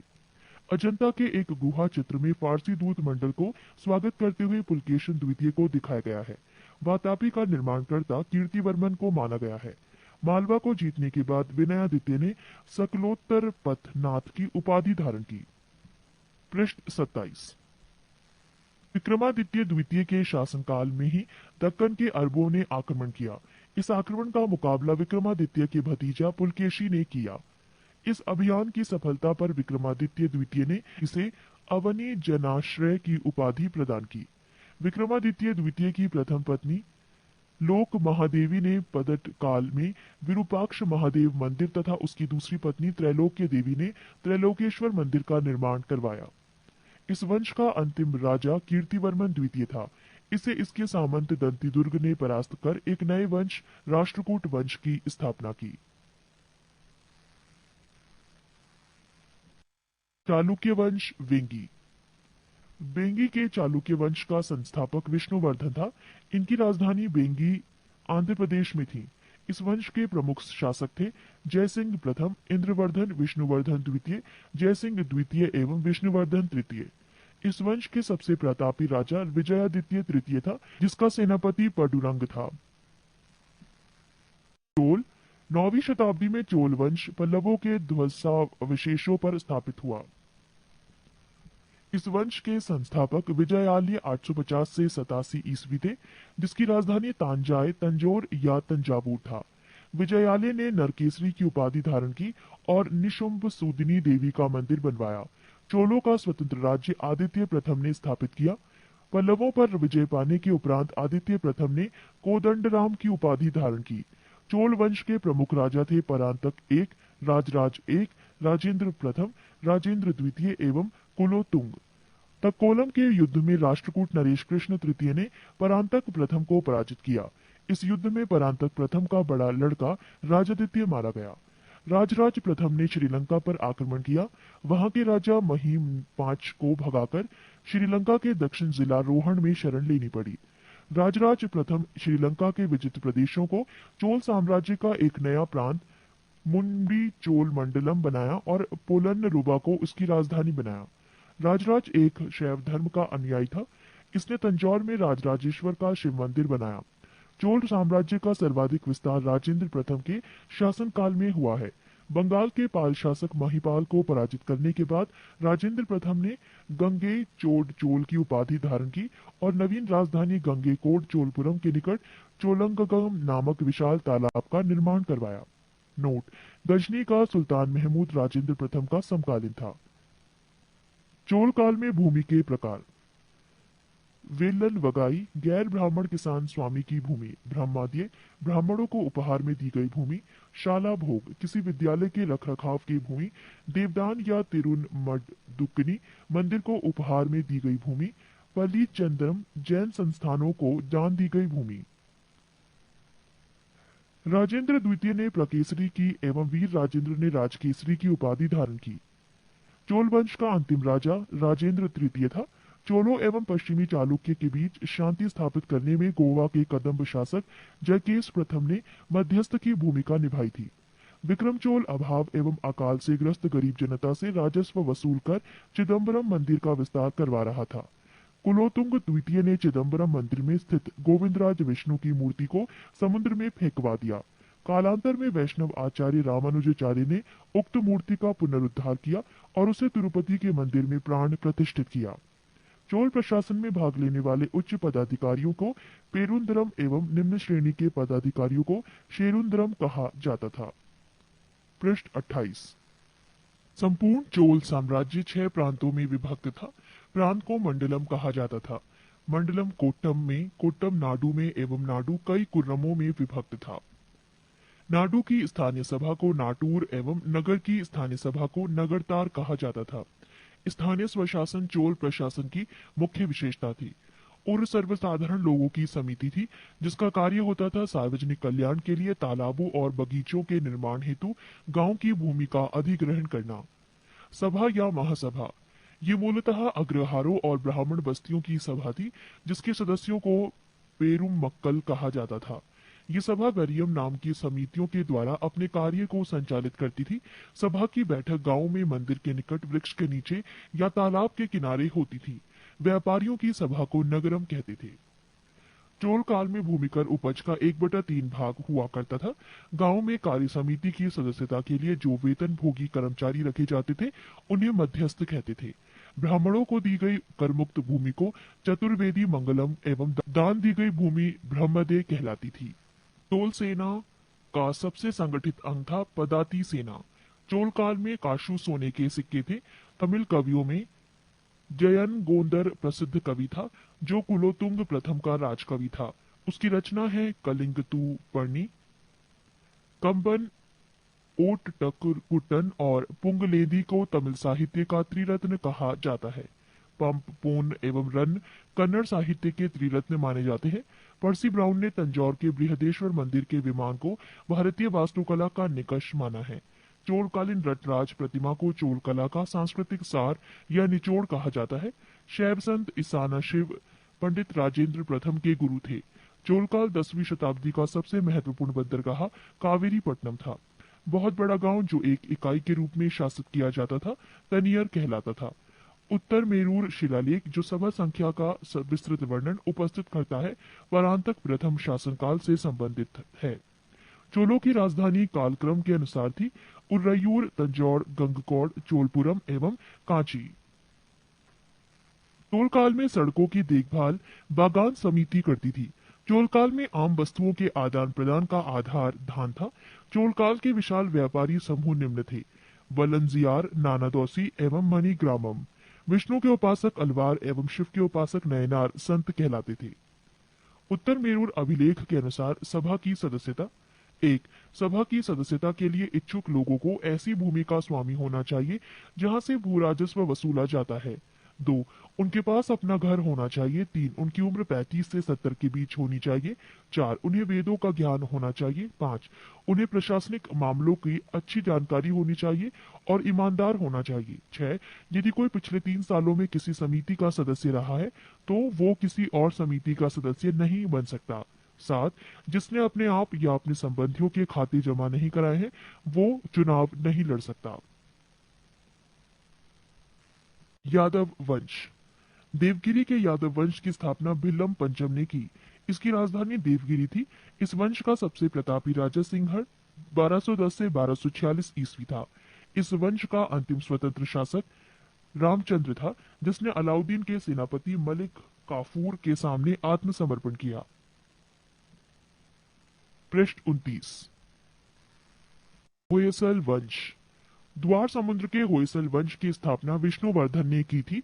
होयसल वंश यादव वंश की एक शाखा थी। बेलूर में चेन्ना केशव मंदिर का निर्माण विष्णुवर्धन ने 1117 ईस्वी में किया था। होयसल वंश का अंतिम शासक वीर बल्लाल तृतीय था, जिसे मलिक काफूर ने हराया था। होयसल वंश की राजधानी द्वार समुद्र आधुनिक हेलीविड था। कदम वंश। कदम वंश की स्थापना मयूर शर्मन ने की थी। कदम वंश की राजधानी वनवासी था। गंग वंश। गंग वंश संस्थापक वज्रहस्त पंचम था। अभिलेखों के अनुसार गंग वंश के प्रथम शासक कोंकणी वर्मा था। गंगों की प्रारंभिक राजधानी कुवलाल कोल्लर थी, जो बाद में तलकाड हो गई। दत्तक सूत्र पर टीका लिखने वाला गंग शासक माधव प्रथम था। काकातीय वंश। काकतीय वंश का संस्थापक बीटा प्रथम था, जिसने नलगोंडा हैदराबाद में एक छोटे से राज्य का गठन किया, जिसकी राजधानी अमरकोंड थी। इस वंश का सबसे शक्तिशाली शासक गणपति था। रुद्रमा देवी गणपति की बेटी थी, जिसने रुद्रदेव महाराज का नाम ग्रहण किया, जिसने 35 वर्ष तक शासन किया। गणपति ने अपनी राजधानी वारंगल में स्थानांतरित कर ली थी। इस राजवंश का अंतिम शासक प्रताप रुद्र 1295 से 1323 था। 22. सीमावर्ती राजवंशों का अभ्युदय। पाल वंश। पाल वंश का संस्थापक गोपाल 750 ईस्वी था। इस वंश की राजधानी मुंगेर थी। गोपाल बौद्ध धर्म का अनुयायी था। इसने ओदंतपुरी विश्वविद्यालय की स्थापना की थी। पाल वंश के प्रमुख शासक थे धर्मपाल, देवपाल, नारायणपाल, महिपाल, नयपाल आदि। पाल वंश का सबसे महान शासक धर्मपाल था, जिसने विक्रमशिला विश्वविद्यालय की स्थापना की थी। कन्नौज के लिए त्रिपक्षीय संघर्ष पाल वंश, गुर्जर प्रतिहार वंश एवं राष्ट्रकूट वंश के बीच हुआ। इसमें पाल वंश की ओर से सर्वप्रथम धर्मपाल शामिल हुआ था। 11वीं सदी के गुजराती कवि सोडठल ने धर्मपाल को उत्तरापथ स्वामी की उपाधि से संबोधित किया है। उदंतपुरी बिहार के प्रसिद्ध बौद्ध मठ का निर्माण देवपाल ने करवाया था। जावा के शैलेंद्रवंशी शासक बालपुत्र देव के अनुरोध पर देवपाल ने उसे नालंदा में एक बौद्ध विहार बनवाने के लिए 5 गांव दान में दिए थे। गौड़ी रीति नामक साहित्यिक विद्या का विकास पाल शासकों के समय में हुआ। पाल शासक बौद्ध धर्म के अनुयायी थे। सेन वंश। सेन वंश की स्थापना सामंत सेन ने राढ़ में की थी। इसकी राजधानी नदिया लखनौती थी। सेन वंश के प्रमुख शासक विजय सेन, बल्लाल सेन एवं लक्ष्मण सेन थे। सेन वंश का प्रथम स्वतंत्र शासक विजय सेन था, जो शैव धर्म का अनुयायी था। पृष्ठ 30। दान सागर एवं अद्भुत सागर नामक ग्रंथ की रचना सेन शासक बल्लाल सेन ने की थी। अद्भुत सागर को लक्ष्मण सेन ने पूर्ण रूप दिया था। लक्ष्मण सेन की राज्यसभा में गीत गोविंद के लेखक जयदेव, पवनदूत के लेखक धोई एवं ब्राह्मण सर्वस्व के लेखक हलायुद्ध थे। हलायुद्ध लक्ष्मण सेन का प्रधान न्यायाधीश एवं मुख्यमंत्री था। विजय सेन ने देवपाड़ा में प्रद्युम्नेश्वर मंदिर, शिव की विशाल मंदिर की स्थापना की। सेन राजवंश प्रथम राजवंश था, जिसने अपना अभिलेख सर्वप्रथम हिंदी में उत्कीर्ण करवाया। लक्ष्मण सेन बंगाल का अंतिम हिंदू शासक था। कश्मीर के राजवंश। कश्मीर पर शासन करने वाले शासक वंश कालक्रम से इस प्रकार थे: कारकोट वंश, उत्पल वंश, लोहार वंश। 627 ईस्वी में दुर्लभ वर्धन नामक व्यक्ति ने कश्मीर में कारकट वंश, हिंदू वंश की स्थापना की थी। हुएनसांग ने उसके शासनकाल में कश्मीर की यात्रा की। कारकोट वंश का सबसे शक्तिशाली राजा ललिता द्वितीय मुक्तापीठ था। कश्मीर का मार्तंड मंदिर का निर्माण ललिता द्वितीय मुक्तापीठ के द्वारा करवाया गया था। कारकोट वंश के बाद कश्मीर पर उत्पल वंश का शासन हुआ। इस वंश का संस्थापक अवंती वर्मन था।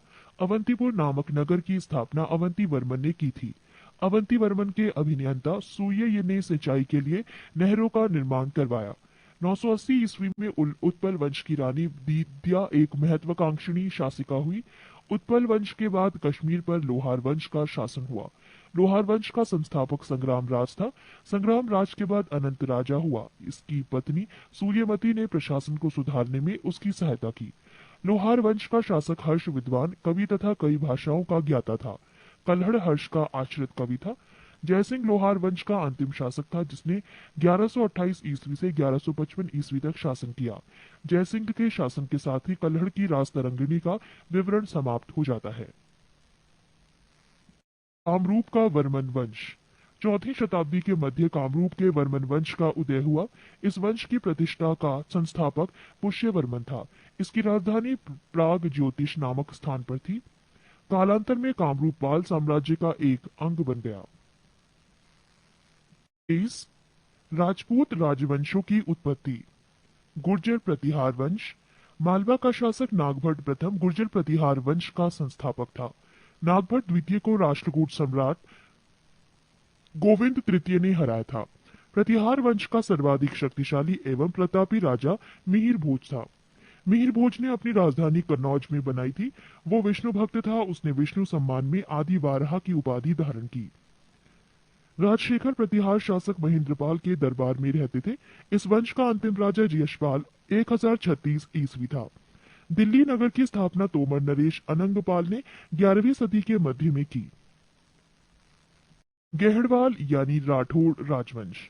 गेहड़वाल वंश का संस्थापक चंद्रदेव था। इसकी राजधानी वाराणसी काशी में थी। पृष्ठ 31। इस वंश का सर्वाधिक शक्तिशाली राजा गोविंद चंद था। इसका मंत्री लक्ष्मीधर शास्त्रों का प्रकांड पंडित था, जिसने कृत्य कल्पतरु नामक ग्रंथ लिखा था। गोविंद चंद की एक रानी कुमार देवी ने सारनाथ में धर्मचक्र जिन विहार बनवाई।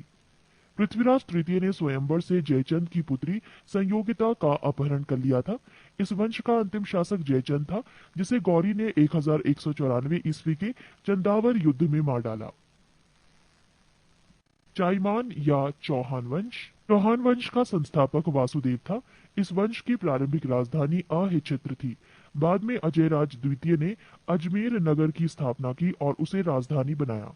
इस वंश का सबसे शक्तिशाली शासक अर्णोराज के पुत्र विग्रहराज चतुर्थ बीसलदेव 1153 से 1163 ईस्वी हुआ, जिसने हरिकेली नामक संस्कृत नाटक की रचना की। सोमदेव विग्रहराज चतुर्थ के राजकवि थे। इन्होंने ललित विग्रहराज नामक नाटक लिखा। अढ़ाई दिन का झोपड़ा नामक मस्जिद शुरू में विग्रहराज चतुर्थ द्वारा निर्मित एक विद्यालय था। पृथ्वीराज तृतीय इस वंश का अंतिम शासक था। चंद्रवरदाई पृथ्वीराज तृतीय का राजकवि था, जिसकी रचना पृथ्वीराज रासो है। रणथंभौर के जैन मंदिर का शिखर पृथ्वीराज तृतीय ने बनवाया था।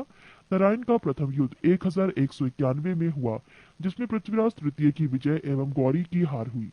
तराइन के द्वितीय युद्ध 1192 में हुआ, जिसमें गौरी की विजय एवं पृथ्वीराज तृतीय की हार हुई। परमार वंश। परमार वंश का संस्थापक उपेंद्र राज था। इसकी राजधानी धारा नगरी थी। प्राचीन राजधानी उज्जैन। परमार वंश का सर्वाधिक शक्तिशाली शासक राजा भोज था। राजा भोज ने भोपाल के दक्षिण में भोजपुर नामक झील का निर्माण करवाया। नैषधीय चरित के लेखक श्रीहर्ष एवं प्रबंध चिंतामणि के लेखक मेरुतुंग थे। राजा भोज ने चिकित्सा, गणित एवं व्याकरण पर अनेक ग्रंथ लिखे। भोजकृत युक्ति कल्पतरु में वास्तुशास्त्र के साथ साथ विविध वैज्ञानिक यंत्रों व उनके उपयोग का उल्लेख है। नवसाह सांक चरित्र के रचयिता पद्मगुप्त, दशरूपक के रचयिता धनंजय, धनिक हलायुद्ध एवं अमित गति जैसे विद्वान वाक्यपति मुंज के दरबार में रहते थे। कविराज की उपाधि से विभूषित शासक था राजा भोज। भोज ने अपनी राजधानी में सरस्वती मंदिर का निर्माण करवाया था।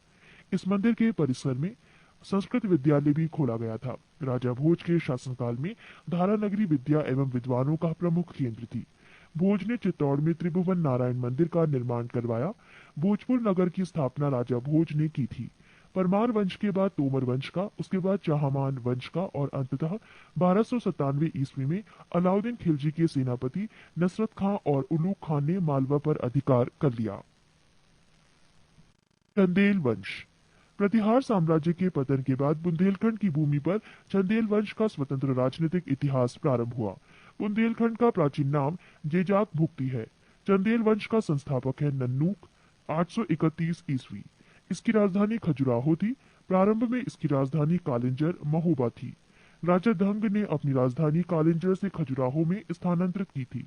चंदेल वंश का प्रथम स्वतंत्र एवं सबसे प्रतापी राजा यशोवर्मन था। यशोवर्मन ने कन्नौज पर आक्रमण कर प्रतिहार राजा देवपाल को हराया तथा उससे एक विष्णु की प्रतिमा प्राप्त, जिसे उसने खजुराहो के विष्णु मंदिर में स्थापित की। पृष्ठ 32। धंग ने जिन्ननाथ, विश्वनाथ एवं वैद्यनाथ मंदिर का निर्माण करवाया। कंदरिया महादेव मंदिर का निर्माण धंगदेव द्वारा 999 ईस्वी में किया गया। धंग ने गंगा यमुना के संगम में शिव की आराधना करते हुए अपने शरीर का त्याग किया।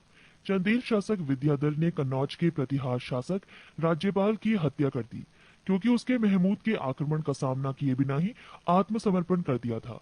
विद्याधर ही अकेला ऐसा भारतीय नरेश था जिसने महमूद गजनी की महत्वाकांक्षाओं का सफलतापूर्वक प्रतिरोध किया। चंदेल शासक कीर्तिवर्मन की राज्यसभा में रहने वाले कृष्ण मिश्र ने प्रबोध चंद्रोदय की रचना की थी। इन्होंने महोबा के समीप कीर्तिसागर नामक जलाशय का निर्माण किया। आल्हाद उदल नामक दो सेनानायक परम निर्देव के दरबार में रहते थे, जिन्होंने पृथ्वीराज चौहान के साथ युद्ध करते हुए अपनी जान गंवाई थी। चंदेल वंश का अंतिम शासक परम निर्देव ने 1202 ईस्वी में कुतुबुद्दीन ऐबक की अधीनता स्वीकार कर ली। इस पर उसके मंत्री अजय देव ने उसकी हत्या कर दी। सोलंकी वंश अथवा गुजरात के चालुक्य शासक। सोलंकी वंश का संस्थापक मूलराज प्रथम था। इसकी राजधानी अनहिलवाड़ थी। मूलराज प्रथम शैव धर्म का अनुयायी था। भीम प्रथम के शासनकाल में महमूद गजनी ने सोमनाथ के मंदिर पर आक्रमण किया। भीम प्रथम के सामंत बिमल ने आबू पर्वत पर दिलवाड़ा का प्रसिद्ध जैन मंदिर बनवाया। सोलंकी वंश का प्रथम शक्तिशाली शासक जयसिंह सिद्धराज था। प्रसिद्ध जैन विद्वान हेमचंद जयसिंह सिद्धराज के दरबार में था। माउंट आबू पर्वत राजस्थान पर एक मंडप बनाकर जयसिंह सिद्धराज ने अपने सभी पूर्वजों की गजारोही मूर्तियों की स्थापना की। मोढेरा के सूर्य मंदिर का निर्माण सोलंकी राजाओं के शासनकाल में हुआ था। सिद्धपुर में रुद्र महाकाल के मंदिर का निर्माण जयसिंह सिद्धराज ने किया था। सोलंकी शासक कुमारपाल जैन मतानुयायी था। वो जैन धर्म के अंतिम राजकीय प्रवर्तक के रूप में प्रसिद्ध है। सोलंकी वंश का अंतिम शासक भीम द्वितीय था। भीम द्वितीय के एक सामंत लवण प्रसाद ने गुजरात में बघेल वंश की स्थापना की थी। बघेल वंश का कर्ण द्वितीय गुजरात का अंतिम हिंदू शासक था। इसने अलाउद्दीन खिलजी की सेनाओं का मुकाबला किया था। कलचुरी चेदी राजवंश। कलचुरी वंश का संस्थापक कोक्कल था। इसकी राजधानी त्रिपुरी थी। कलचुरी वंश का एक शक्तिशाली शासक गांग्य देव था, जिसने विक्रमादित्य की उपाधि धारण की। पूर्व मध्यकाल में स्वर्ण सिक्कों के विलुप्त हो जाने के पश्चात इन्होंने सर्वप्रथम इसे प्रारंभ करवाया। कलचुरी वंश सबसे महान शासक कर्णदेव था, जिसने कलिंग पर विजय प्राप्त की और त्रिकलिंगाधिपति की उपाधि धारण की। प्रसिद्ध कवि राजशेखर कलचुरी दरबार में ही रहते थे। सिसोदिया वंश। सिसोदिया वंश के शासक अपने को सूर्यवंशी कहते थे। सिसोदिया वंश के शासक मेवाड़ पर शासन करते थे। मेवाड़ की